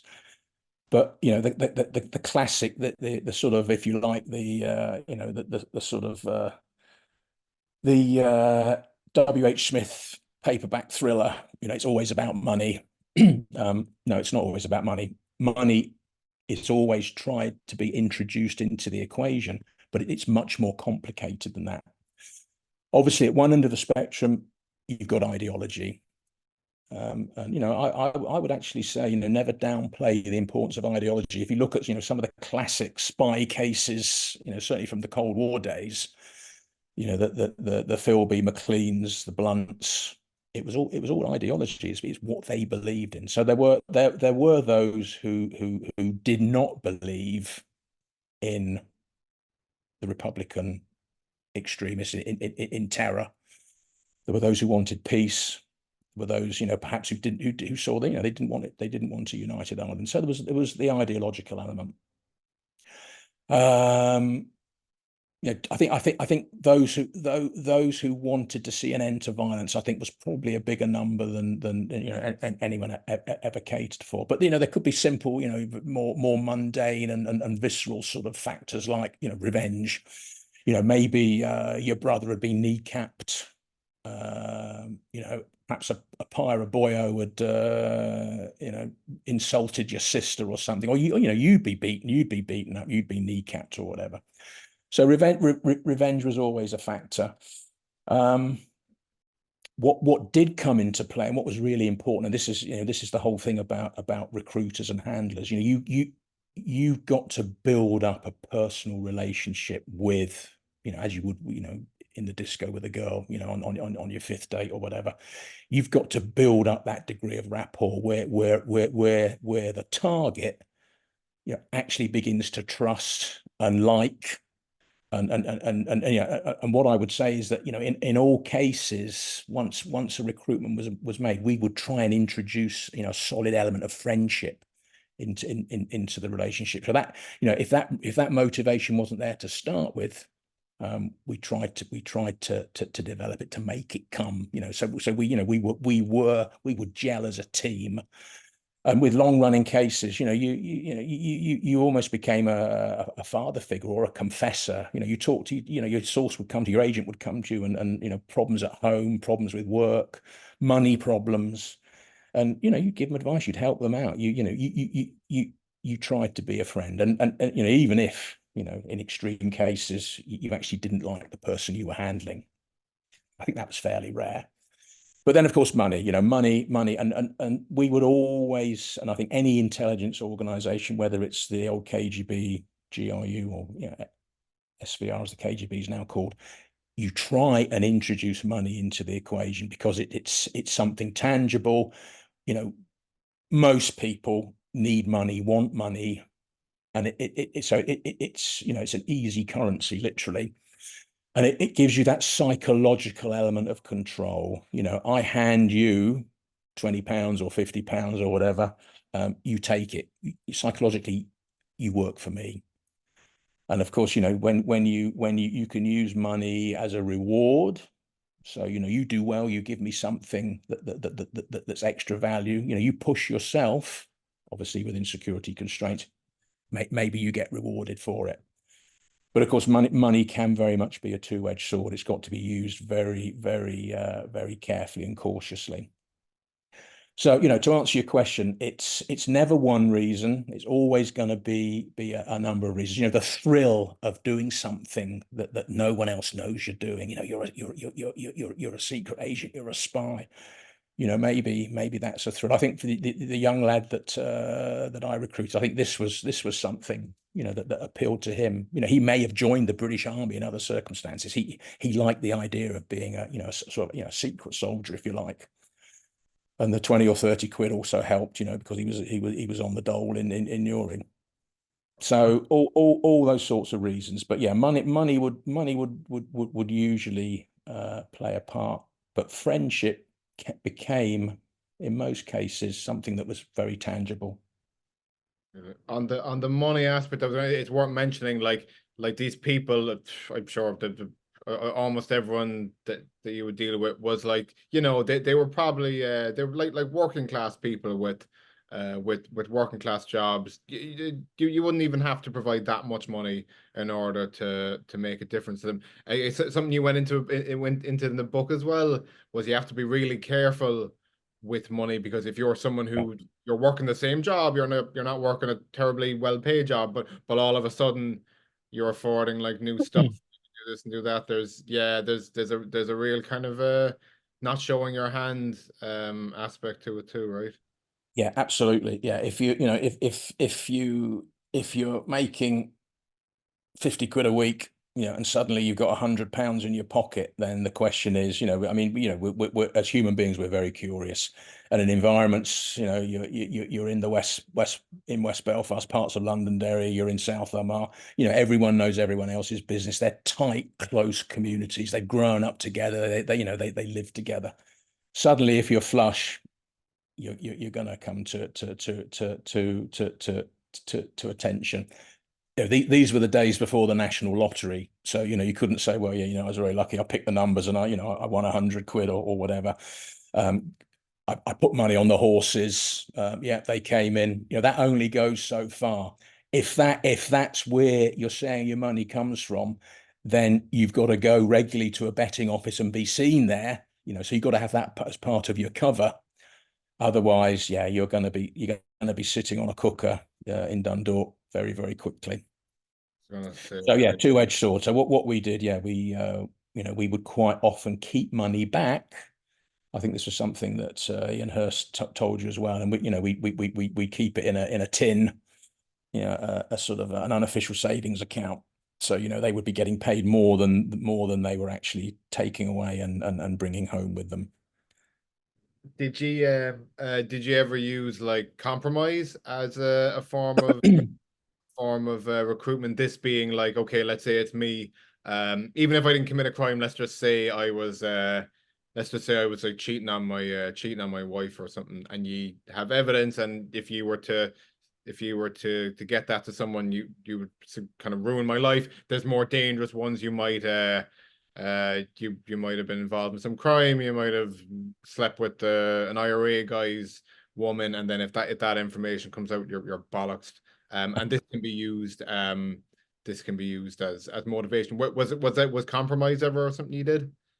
Yeah, that actually is a really good question. I think there's 2 points to make here. I mean, classically, one tactic that the RUC used, and they had the power to do this, was you arrest someone, you take them into Goth or Castlereagh, you sit them down and say, right, I need you to work for me, or you're going to do time.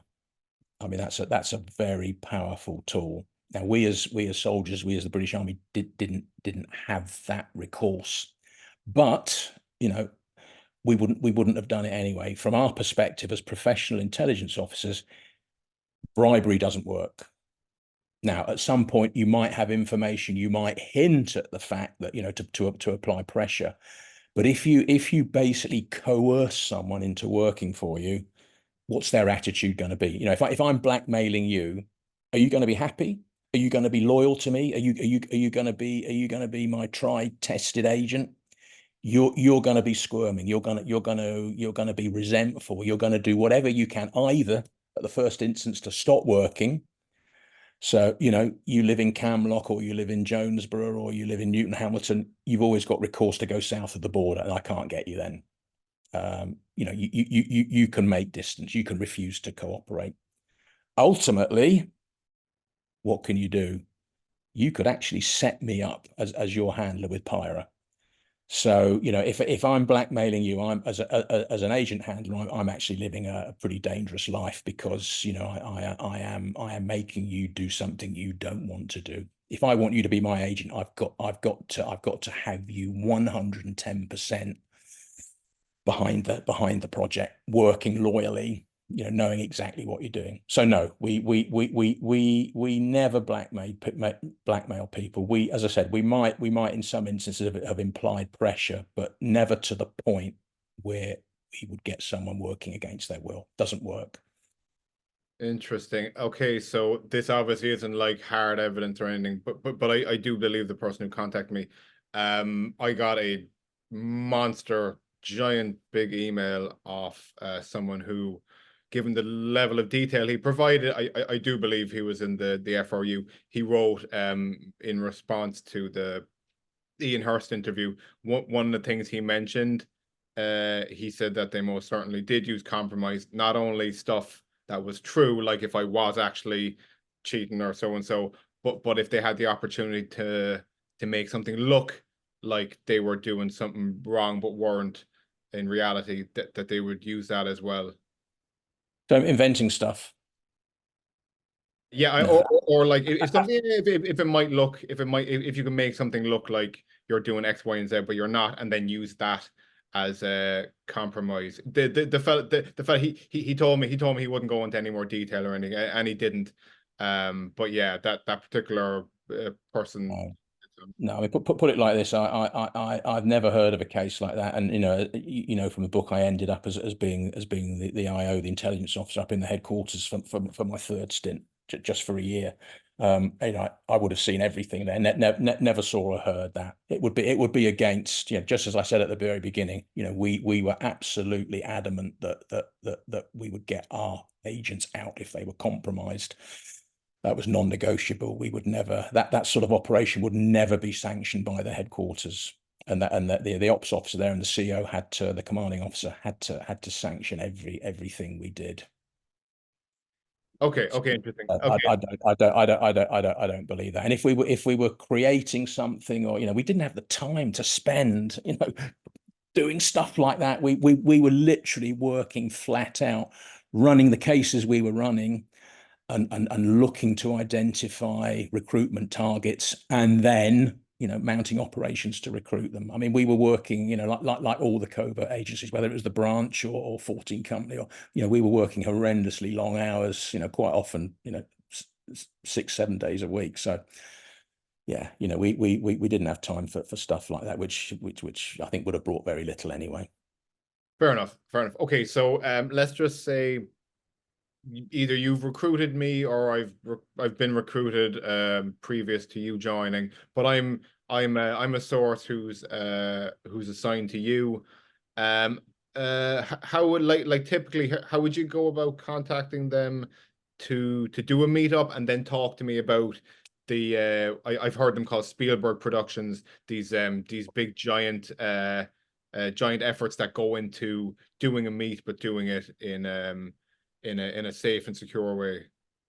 No, I don't think they were Spielberg productions. I think they were But then, actually fairly low key, and, you know, not very dramatic. But yeah, I mean, usually a meeting was organised at the previous one. So at the end of the meet, you're handing the retainer across to the agent, and you're talking about, you're going over security aspects, you're going over cover stories, and you're making arrangements for the next meet. So that would be you know, almost certainly in a different location at a different time, depending on how it would fit in with the life of the agent and their cover stories. So, you know, they would have to remember those details. You know, it could be that they might be seen in 3 or 4 days, maybe even in extreme circumstances the following day if things were really, really humming, or it could be, you know, in 2 weeks or a month's time. So that's how it was done. Then, as I said, you know, we had means for the agent to phone us or for us to phone them if any changes were necessary.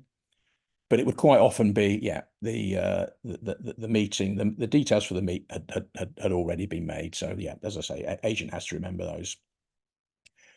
Pretty straightforward. I mean, if I gave you a blank sheet of paper and a pen and I said to you, okay, how best to securely meet an agent, you probably come up with pretty much the way we used to do it. And we never worked alone.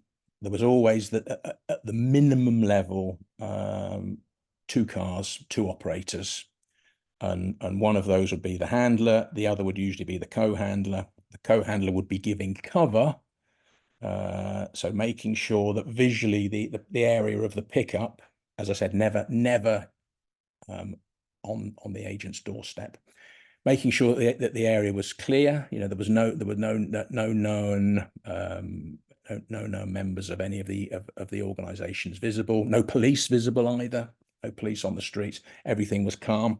He would then call the handler in, and he would drive up to where the source, usually walking on foot. He would stop. Source would open the door, jump in, and then you'd be away to where you would conduct the debrief. So really pretty low key, pretty straightforward. If someone's looking at it, it looks completely normal. It's someone getting a lift from a mate or, you know, their brother or whatever. Were it to be someone observing who recognized the source, and you know, even worse than that, someone who was perhaps, you know, linked to PIRE or INLA or a loyalist organization, that's where the agent's cover story was absolutely critical, because, you know, this is we're now in very dangerous territory. They have to, their question, oh, I saw you getting into a car the other day, didn't recognize it. It was a local car, but didn't see who was behind the wheel. What they tell that individual, whoever they are, has got to be absolutely convincing. So the whole aspect of cover stories is absolutely central and critical to agent handling. But that was it. Sometimes a third vehicle would be used to put the source in. I mean, it's been said before in other theatres, in other areas of the public domain, a van. Just once the agent's in the back of the van, no one can see them, so their identity is safe.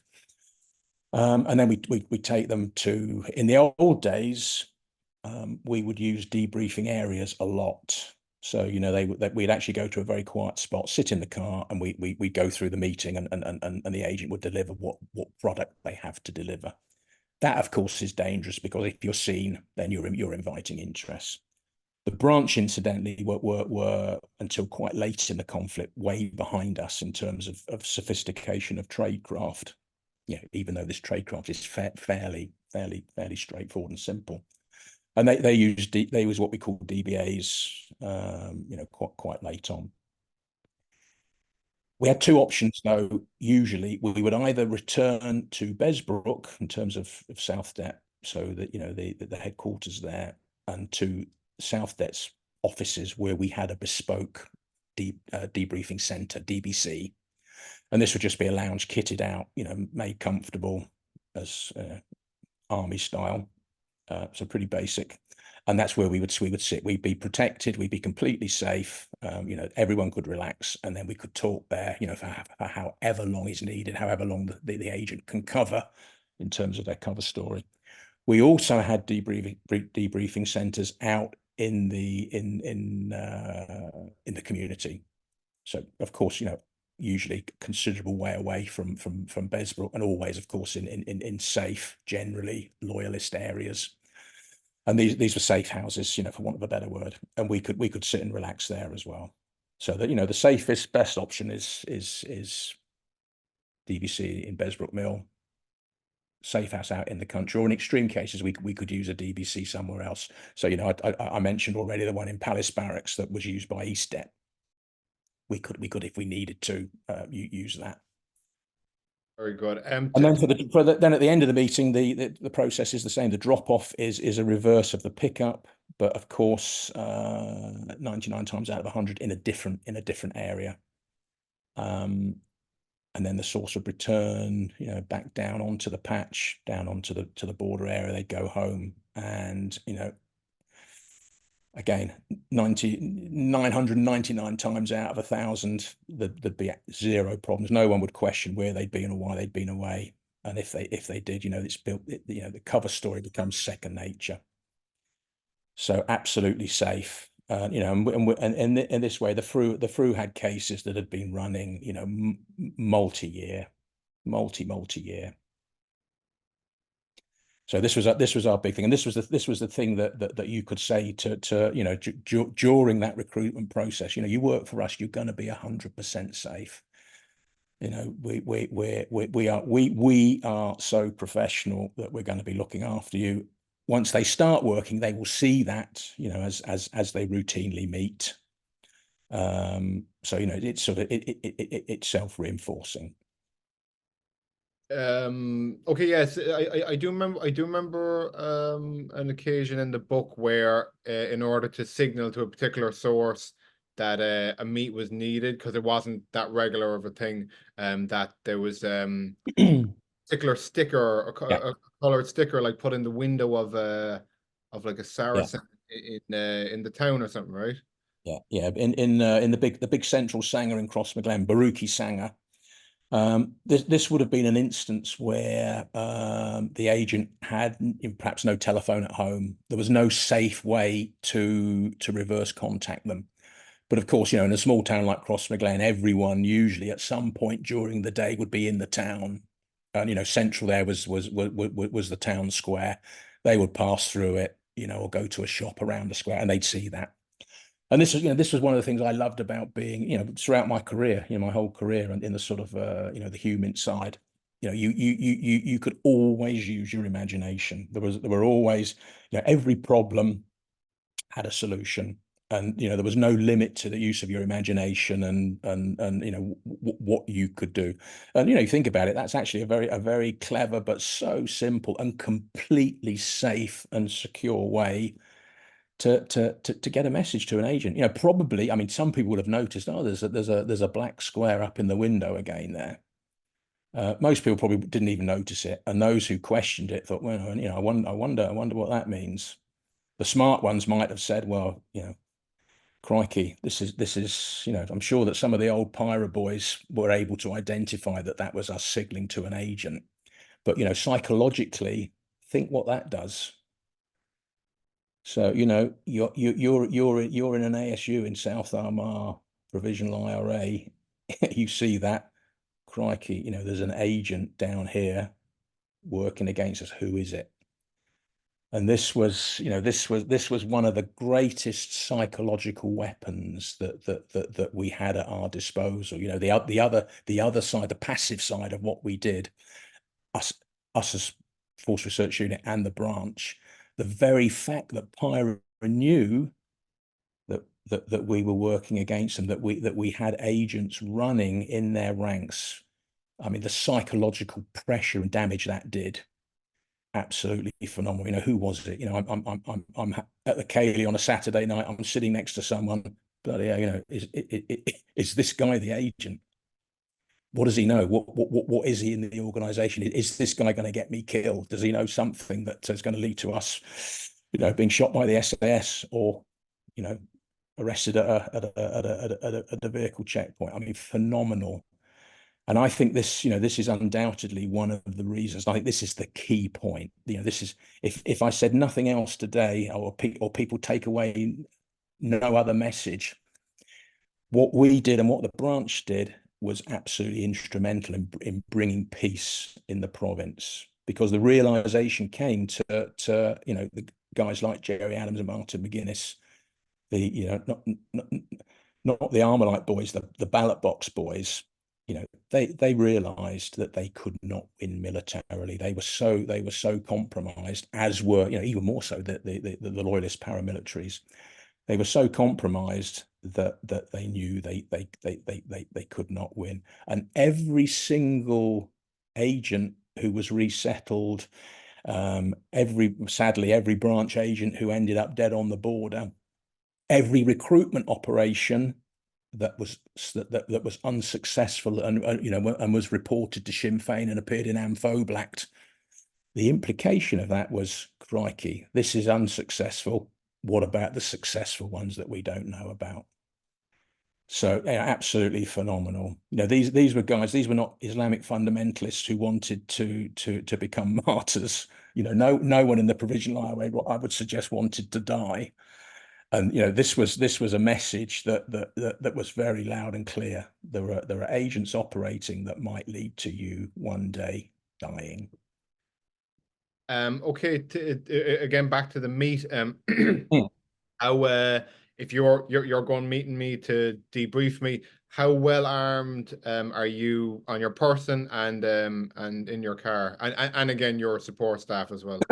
Yeah, I mean, it's all part of the training and all part of you know, what it needs, what it needs to be operating at the gold standard. So we would always, yeah, in those days we had the good old Browning pistol, the Browning 9mm high power. That became 6-hour 226 and then the whole 6-hour family. So there'd always be a pistol. In quite often in a slightly higher risk, you know, perhaps it's a recruitment attempt or a targeting op, you know, maybe we'd have 2 pistols, one of which might have a 20-round mag. So as opposed to whatever the standard was, I don't even remember actually, standard Browning magazine size, maybe double the size. That might be in the door of the car, perhaps under your thigh on the seat. We'd have a support weapon. So again, it very quickly we introduced the Heckler family. So we had the shortened MP5, great in urban environments, great if you can carry it under your coat. I always liked the HK53, which was bigger, but the stock was collapsible. In a rural environment, you know, you've almost got an assault rifle there. So that would be in what we called a meat bag. And in that meat bag would be everything you needed for the meat. So you might have a tape recorder, you know, you might have a flask, you know, a pack of sandwiches, map books, your photo books of known terrorists and associates. You know, you're sitting with an agent. You want to talk about someone, you know, he's trying to describe someone, show him a photograph. Is that the guy you're talking about? Yeah. So all the things that you need to support the meet. Maybe you've got smoke. So some smoke grenades, again, useful in the countryside. If you've run into an IVCP or, you know, you're able to get yourself out or stop before it, put some smoke down to cover your escape. I got what was called a defender baton from a police friend of mine who did the Met Police unarmed combat training. I used to carry that with me. So it was actually a baton, Coubaton on a chain. So the whole issue, and you know, I'll come to the training in a minute. The whole issue was to give us the resources we needed to fight our way out of a situation, if that were possible. You know, perhaps we should talk about the Chief Superintendent Breen incident maybe at some point. So we needed to have the weaponry to fight our way out of a situation. We also had the training, you know, the key thing was because of how we worked in plain clothes, you needed to be able to escalate violence. You know, you had a problem, you know, it would not always be appropriate to whip out a weapon and shoot someone. You know, perhaps, you know, very quickly you'd end up being charged with murder. You know, there would be situations where you might want to hit someone to make the space to run away.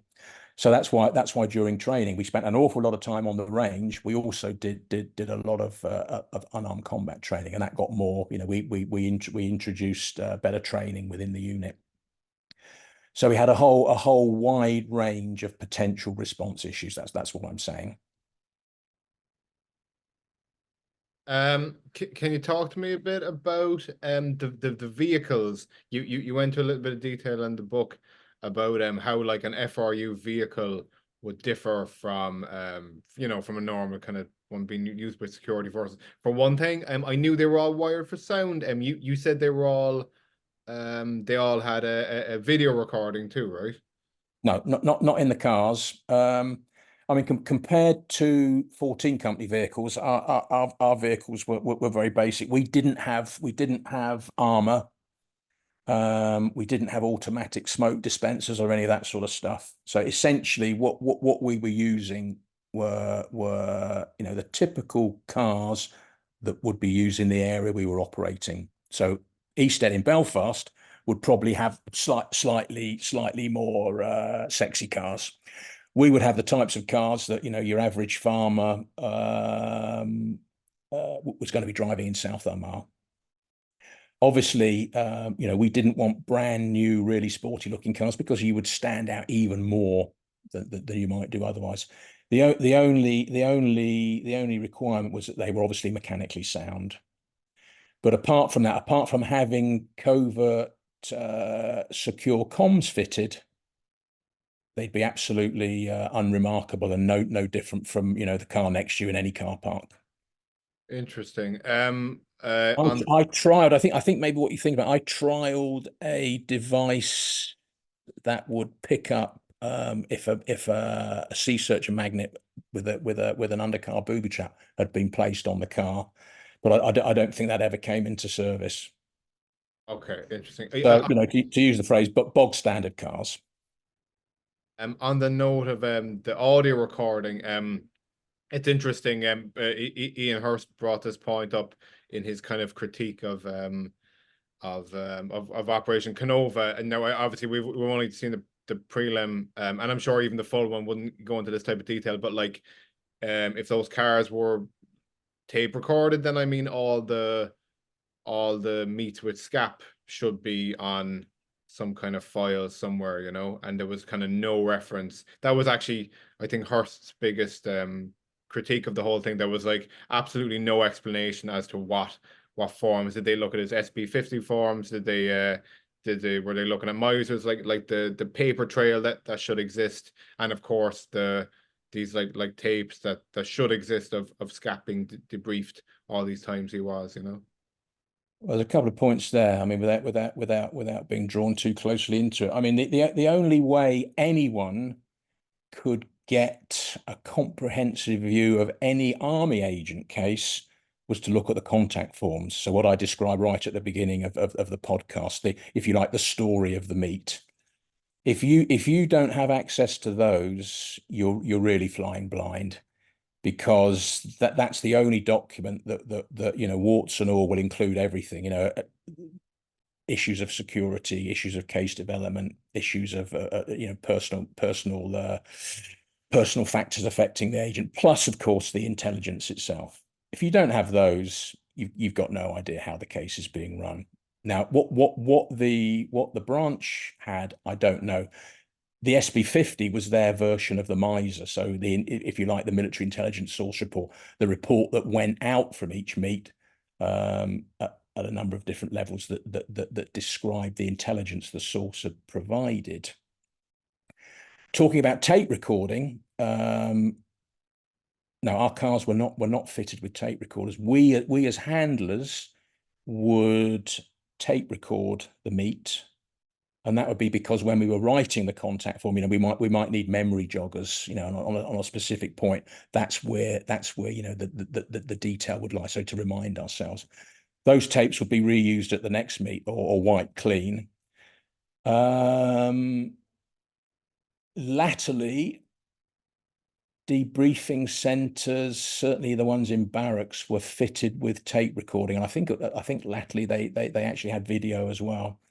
But I don't believe those tapes were put on any of the source files. So I think they would have been, it's like security cameras in a shop.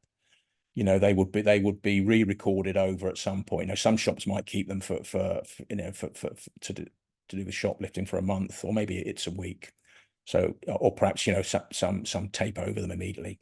So I don't believe that they would have been accessible to anyone wanting to learn about the case, a long time after the event, if that makes sense. Okay, so very good. Tell me, there was a quote in the book. You said good handlers are born, not made. You might go into kind of what it is that makes a good handler, what kind of personality traits they need to have, or at least be able to put on in order to. I mean, I use the word manipulate. I think it's fair to say like Yeah. manipulate is the word. Yeah. You're trying to get someone to put themselves in a much more dangerous situation than they are. Like, Yeah, I mean the only agents who perhaps I wouldn't use that language would be those who walk in. But over time, I guess, yeah, you can say they're being manipulated, but that, they're offering their services. So in terms of recruitment, the job's already done.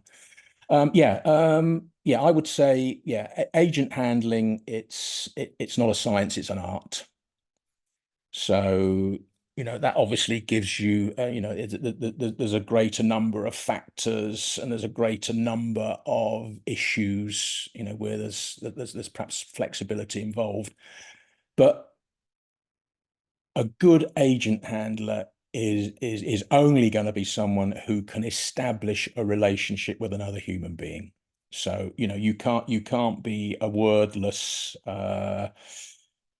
introvert who sits in the corner, buys half a pint, nurses it all night, and then goes home. You've got to be a little bit outward looking. You've got to be interested in people. You've got to be able to communicate, and you've got to be able to communicate in a way that's genuine. I listened to Joe Biden, one of his speeches the other evening. Bless him. And he was saying all the right things, but it just didn't come across as genuine. And if he'd been my agent handler, I'm sorry, I wouldn't have worked for him. I don't know whether I'm allowed to say that, especially to an American. So yeah, so you've got to communicate. It's got to be genuine. You've got to be on the technical side. I mean, you've got to be physically fit. You've got to have all those shooting, running, fighting skills. So you've got to be a pretty robust human being as well. You've got to have an attention for detail. You've got to be able to listen. I remember a number of cases where I'd actually heard some agent tapes, some agent meet tapes, and there was an awful lot on the tape of the handler speaking and a lot less of the agent speaking. That's not what you want. You want someone who's going to sit there and encourage the agent to talk and tell you everything that you need to know. And then on top of that, to follow up either as the handler or the co-handler, because there'd always be the two guys or two girls, or one guy, one girl in a meeting. The co-handler is there to make sure the handler misses nothing. It's to broaden the team relationship, to bring qualities and things that the handler perhaps isn't bringing. So that degree of teamwork is critical. So you've got to have someone who can ask the right questions to get the right detail. And then the really boring, shitty bit of the job, you've got to write it up. So you've got to have someone who not is just verbally articulate, but they're articulate in the written form. And as you can imagine that an established case who's got access, who's reporting a large quantity of high level good product, that's tricky to write it up in such a way where you've got everything, where it's absolutely clear. And someone who understands what they're doing. I mean, one of the important things, and this is one of the hardest things to teach handlers, one of the important things was the comment that the handler would make on the information they're getting. So what the agent gives you is information that is turned into intelligence through the process of analysis, which is the first point in that step is the handler themselves. So they're able to give context and background to the information their agent has given them. And that's a skill in its own right. So there's and of course they've got to be savvy enough to be covert out on the ground. Their driving skills have got to be good. These were things that we taught them as well. You've got to be able to blend in. You can imagine you're picking up an agent. You've got to be looking to see that the immediate situation around you is clear. You're driving, you're holding the car. You've just used your communication system to say, I see the source. I'm picking him up now. The agent gets into the car. You're driving away. Perhaps in busy traffic. The source is sitting next to you. You've got to welcome him and start talking to him. The moment the source is in the car, the agent's in the car, the meet starts. So you've got to be driving and talking, sensibly and coherently and with conviction and all the rest of it with your agent. So there's a lot of things you've got to be able to do at one time. So multitasking, is important as well. You've got to navigate, to get to where you need to be, whether it's, a safe house inside or outside of the barracks. So, I think in the book, I slightly tongue in cheek, I say that, we were looking for Renaissance men. But we needed a guy or a girl who had almost every skill set there is, and and if you want to make any sort of comparison, we needed more, and I think it's fair to say, and I hope they would acknowledge it, we needed more than 14 company operators. A lot of overlaps, a lot of similarities, but we had to have those personal skills as well, and without those, you wouldn't have got through the course, and if you did as a borderline case, you wouldn't really have contributed much to the detachment you went to. You mentioned there about female handlers. You said in the book, you said in the book that, like, fair play to the FRU, they kind of didn't treat them differently, or didn't like not promote them at any rate. Well, the intelligence corps as a whole. I mean, I think we were one of the first, real, equal opportunity employers. Our boys and girls were not treated differently, and the FRU was the same. In South Armagh, of course, the reason we had no female handlers was for no other reason that because we had to spend a lot of time in uniform. On the targeting side, looking for new blood, girls didn't patrol, so we couldn't afford the luxury of having someone who could only do half the job. Okay, you mentioned that women, and I agree with you, in general have what was the term you used? But a greater emotional acumen. Yeah, it's completely true that the women are far more in touch with like other people's emotions and their own. Yeah, that's true. Yeah, interesting as well. You said that oftentimes some of the best, if you needed like a pair of FRU people out, doing some kind of surveillance or providing protection for a meet or something, having a man and a woman is like the least suspicious. Yeah, absolutely. People that just naturally, like, I think a lot of people when they see a woman, they just will automatically discount the possibility that there's like some kind of military or something like that going on. Yeah, I mean, certainly, I mean, I'm 14 company on the surveillance side, absolutely, a man, woman together. The fact that we operated invariably one up in the car, so operators were by themselves. So generally, for us, it was always a man by themselves. But as you say, if you've got a female operator and tradecraft wise, they're one up in the car, then yeah, they're almost invisible. On the female thing, I was kind of surprised to read this. You said that the use of kind of like, we'll say, like sex appeal or flirtation, or kind of suggesting that even if it's completely unsaid, but like giving some kind of suggestion to a potential recruit that that the female agent like actually likes them or something. You said that was actually like highly discouraged, and you went into the reasons why. Yeah. In any in interhuman relationships, there's if you're talking about man woman, there's always flirting is always going to be an aspect of that. But certainly, when we're talking about handling a case, sex could never be a long-standing aspect of that case. If there was no other recourse, it might for a very, very, very short period of time play some sort of partner. As I say in the book, there were a couple of cases, but these had to be really, really carefully controlled, and it was not something that we really wanted to do, because it could get out of control very quickly. So certainly, yeah, and it would a negative aspect to the job.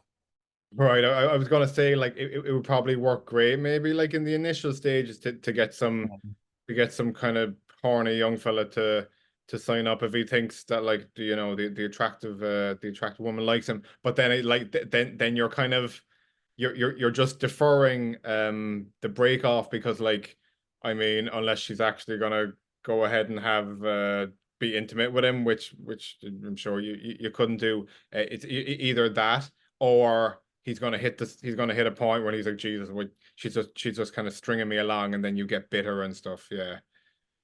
I think it's far more negative aspects than positive. I mean, in other theatres, I mean, if you read all the spy stuff, about the KGB, I mean, they used honey traps, but that was usually with the aim to use the information of that sexual discretion, sexual indiscretion, for blackmail. They certainly they certainly had no qualms about blackmailing people. And then it's a very powerful tool. You don't, if you don't work for us, we let your wife know, and it's the end of your personal life. You lose your kids and all this stuff. Not the way we would ever have operated. So yes, sex as a weapon or a tactic, not to be used freely. Interesting. Okay, we're coming up to the end. I appreciate all your time and insight and everything. You mentioned before that you were in like a managerial role, like you had like handlers working for you, and you were kind of overseeing. Can you go into some of the reasons where you had to fire operators? Obviously you've gone into it, like, it there's like a very delicate balance, I think, in the type of person who can do the job. Like, they have to be like kind of risk taking and daring to some degree, but then it can't be too much. There's a kind of a fine line to walk. Yeah, tell us about some of the times you had to dismiss handlers of yours. Yeah, I mean, we of course wouldn't say managerial, we'd say leadership. We were leading our units.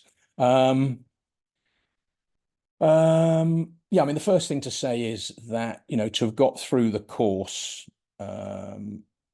and to have survived in a detachment for any length of time, you would have had to have been a mature professional, who was doing a good job, doing it the way it had to be done.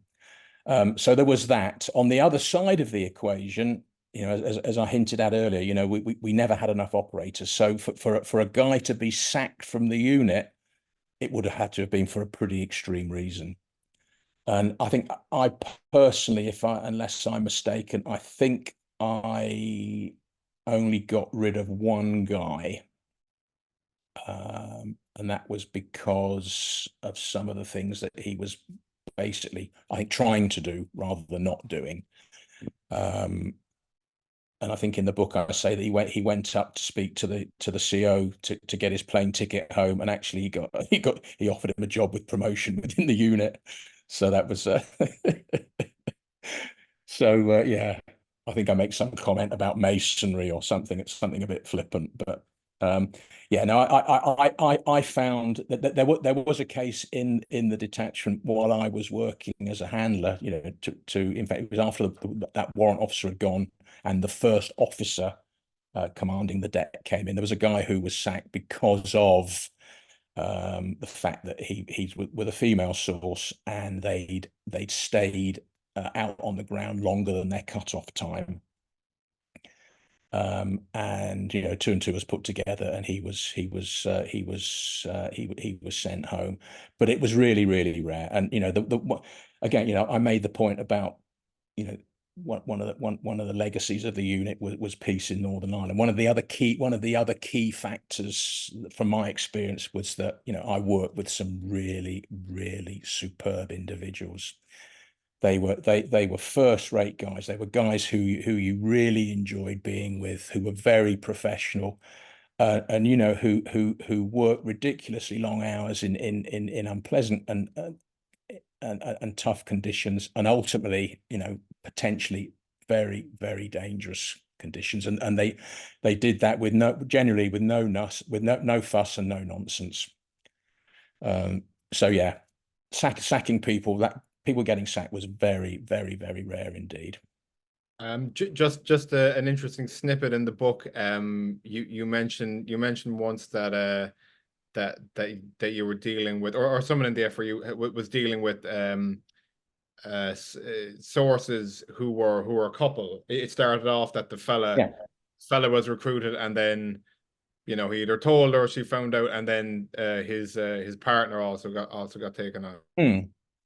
Yeah, there were a couple of cases. I think all the ones that I knew of were actually fairly low level. So eyes and ears. So actually, you know, that would have worked very, very well, because you know, if you like, you've got two sets of eyes and ears for the price of one. But generally, yeah, I mean, the general rule was that in most cases, an agent would confide in no one in their personal circle. So, you know, certainly not wives, kids, friends. You know, I think in reality, there were cases where you know, that intimate circle of knowledge became wider. But it was definitely something, you know, a secret shared is, you know, is a secret lost, and that was the philosophy. So yeah, the husband-wife cases were certainly the minority, but the ones we had, you know, they worked well without problems. Okay, very good. Okay, so again, we'll wrap up very soon. How did your professional work in the north eventually end? What led to you kind of going elsewhere? Well, you know, you will know the army system is such that generally people are posted to a job for 2.5, 3 years, regardless of what it is. You know, whether they're engineers, whether they're infantrymen, whether they, you know, whether they work in signals. So, you know, every job comes to an end. And I think the important thing working in the FRU, or, you know, or any of the agencies in the province, there was a balance. You needed people who were experienced and, you know, had grown into the job. But there did come a point where people became tired. You know, cumulative stress. I mean, I think I say in the book, you know, literally every time that any of us drove down onto the patch, you know, as we approached Besbrook or went further south towards the border, you know, we expected, you know, worst case, that we'd be ambushed. So psychologically, you know, that drip of stress, you know, it takes a toll. You know, with the best will in the world, and to varying degrees. You know, everyone now talks about PTSD, and, you know, it's de rigueur. But cumulative stress, you know, you get tired. So there was that aspect. So I spent, I mean, as you know, as I detail, I did it. Once I'd gone for the first stint down in South Det. I left there, and then I came back less than a year later, once it worked out that there was a space for a new officer commanding in South Det. So I was very lucky. I stayed there. I think it was about 3.5 years. And then I started to run into issues career-wise, that once I'd become a captain, I had to study for my promotion to major, and there were certain courses I had to do. So and there were certain jobs that I had to do for my career to advance. So the reason that I basically left South Det as the OC, a new job came up in the headquarters as the IO, and I went there for an additional year once I'd done a short staff course, so a career course. And then it was time, you know, it was time for me to leave the province, because I'd been there so long, and I needed to do a staff job to get promotion to major. And that's why I then went to Berlin to work for the military mission that was working in the old DDR, the old East Germany. And as I said to you, that's I've written about those experiences in another book that's coming out next year. So, and then by that stage, once I finished there in '92, so once the wall had come down, we stayed on and we watched the Russians for another year and a bit. Things in Northern Ireland were running down. I went back then to run the training side at the Manor in Ashford, and did that for about 4 years. And then by then, the troubles, thankfully had come to an end, and everything, the rest is history. Everything that happened, and thankfully, British soldiers are off the streets on the island of Ireland, and there's no FRU, there's no 14 company. I guess there's still a special branch, but probably the new police authority, it's the new police service. It's a very small one. Sorry, I forgot to ask you this earlier. You mentioned the I mean, when you're like loading up to go do a job, that there is of course the possibility you'll be ambushed, killed, maybe even worse, like kidnapped or anything. Did you on the flip side of that, did you also feel like a buzz or a thrill before going out like meeting a source or on some kind of operation like that? The fella who wrote that big long email to me, he said that like the buzz that he would feel sitting in the loading bay going out, he said it was like nothing else. Like he said you couldn't even compare it to like pulling a woman on a night out. Like it was another league of good feeling. I'm not sure I go quite as far as to say that. Perhaps it would depend on the woman. No, I mean, yeah, definitely. And, that was certainly, again, as I say, as a young lad, I mean, my first real job in the army, was working undercover in Northern Ireland. I mean, that's boys' own stuff. I mean, it's, who's not going to lap that up? And yeah, it was exciting. I think, you have to have a certain mindset, I think, but for me, all through my career, the operations that I've been involved in, whether it's, the Iraq War, whether it's working with the Kosovo Liberation Army during the Kosovo War, every time I went out on the ground anywhere, I would feel this sense of anticipation. I love being operational. I love the prospect of getting out. I love dealing with people. I love talking to people. And if you're getting intelligence, you're getting information that's turned into, useful, valuable intelligence, that is a big draw. But the whole process of doing it, yeah, you definitely get a buzz. There's no question. I think, if you were not getting that, you're in the wrong job, and you'd be looking to leave anyway, because something would be going wrong. So yeah, whoever that guy is on that point, I fully agree with him. Fair enough. Very good. Is there anything any kind of final thoughts you want to leave the audience with, or maybe something you wanted to mention that we didn't get to? Just any kind of final chance for that. No, I think one thing that struck me, I mean, I was out of the province when, I just mentioned it earlier about Chief Superintendent Breen and Superintendent Buchanan, the two policemen who were ambushed coming up from the meeting with the Garda in Dundalk. I mean, having said, as a young guy, as a young man, not having the imagination, to think through, and I think to really seriously analyze the dangers you're facing. You do at a certain level, but when I was able to look at the anatomy of what happened, the murder of those two policemen, I mean, that was really chilling. And I think, if that had happened earlier on in my time, then I would have looked at being out on the patch in plain clothes covertly, maybe slightly differently. Then I think the stress levels would have been even higher. Two things from that. The guys who were out on the ground after that happened, either as 14 company or FRU, and then particularly in South Armagh, once the 50 cal Barrett was being used by the South Armagh sniper against patrols, those two things psychologically, must have been very tangible to anyone who was operating. And I'd take my hat off to them. They were more courageous than, if you use that word, certainly than we were, with that knowledge and understanding.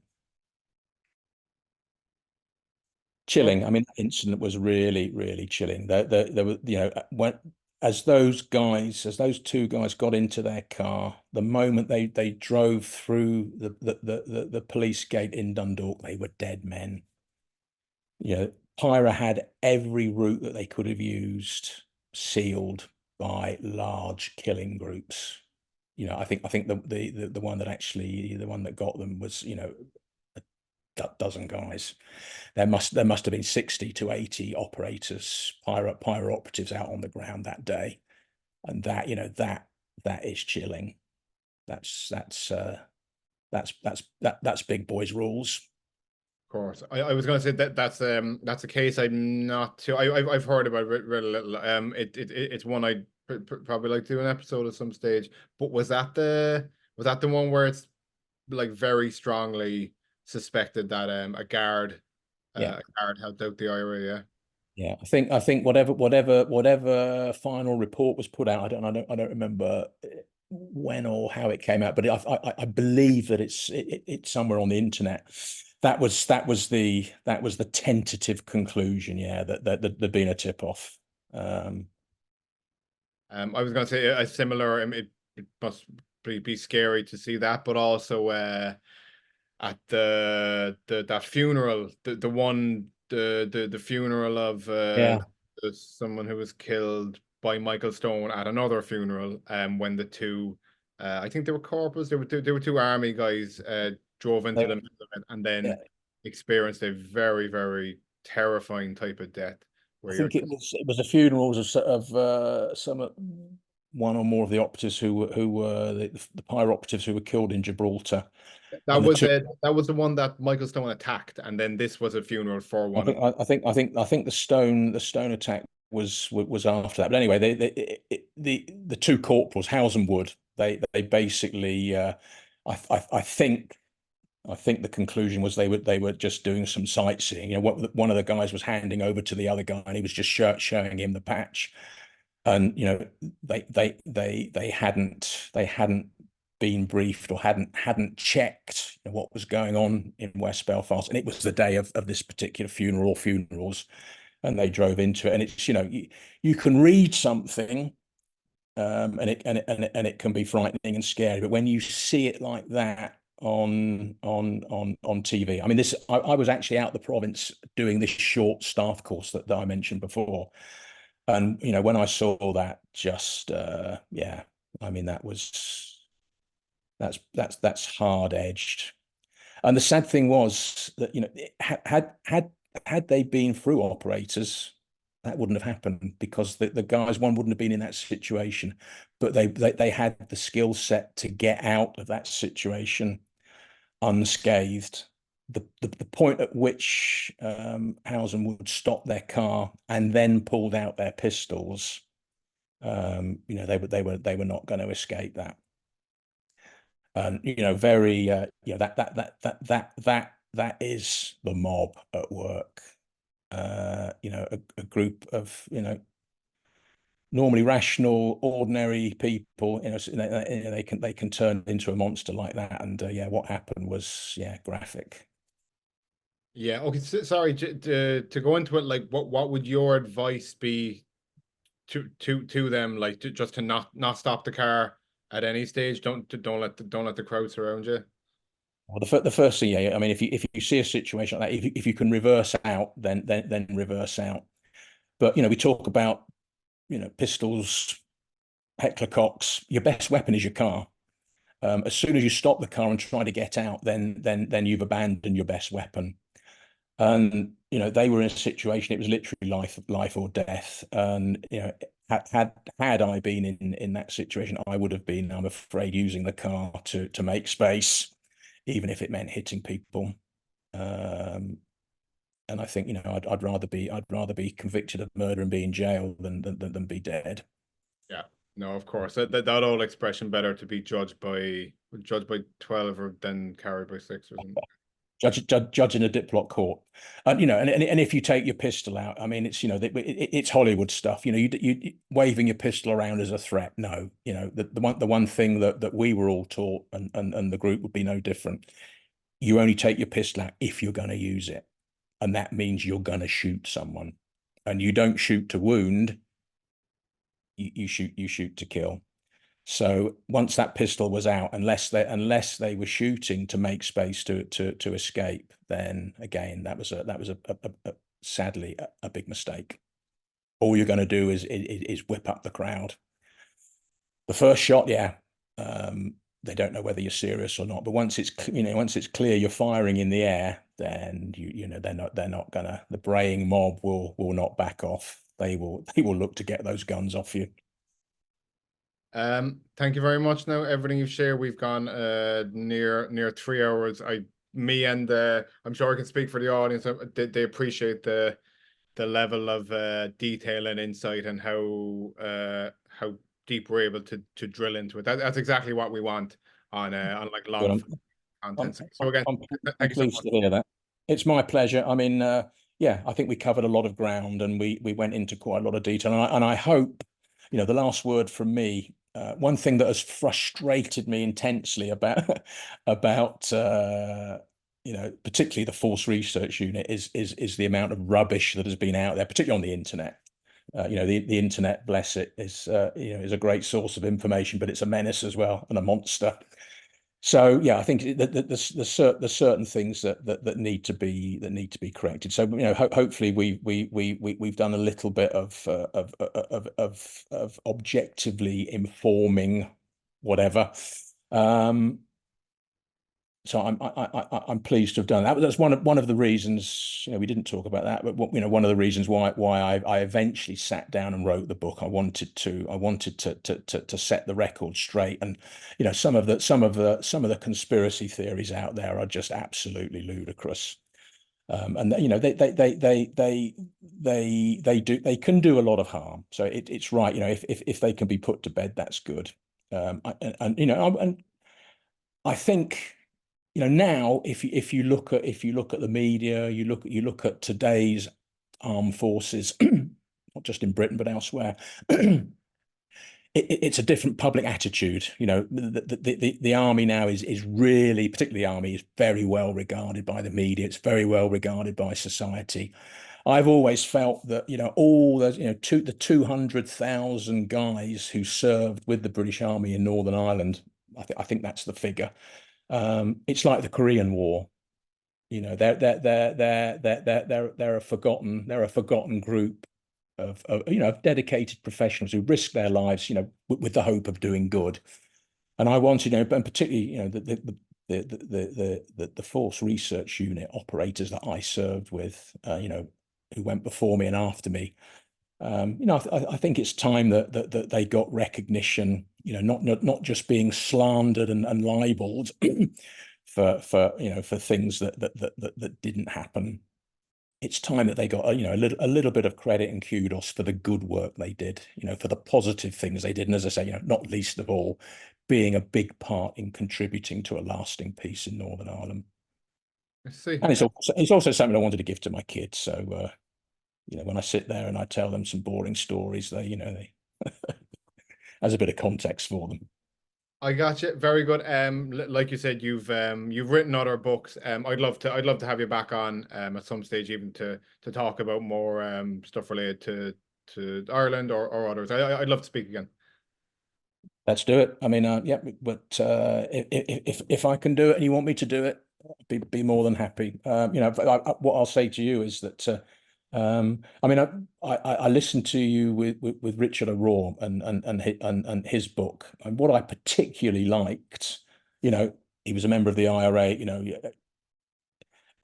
perhaps cartoon character wise, I should be against him and despise him because he's the enemy and blah blah blah. Not at all. It's great to hear his approach in writing that book, and how he went to primary sources, not just regurgitating the stuff that's out there already. He went to meet people on the ground, and I think that's great. And what I say to you is I thank you for your openness and your objectivity, and you ask all the right questions.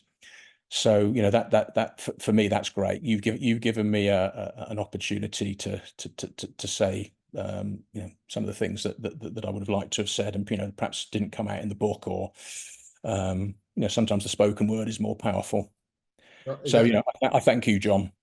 Oh, thank you. Thank you so much. I do try to try to approach the whole thing very objectively and without bias. I want the channel to be a platform where anyone at all who was involved in that 30-year history, be it involved kind of on the sharp end like you, or in some other way, I want it to be a platform where people can come and contribute to history and tell their story and so on. So yeah, thank you very much for being a part of that. It's a good name, the good listener.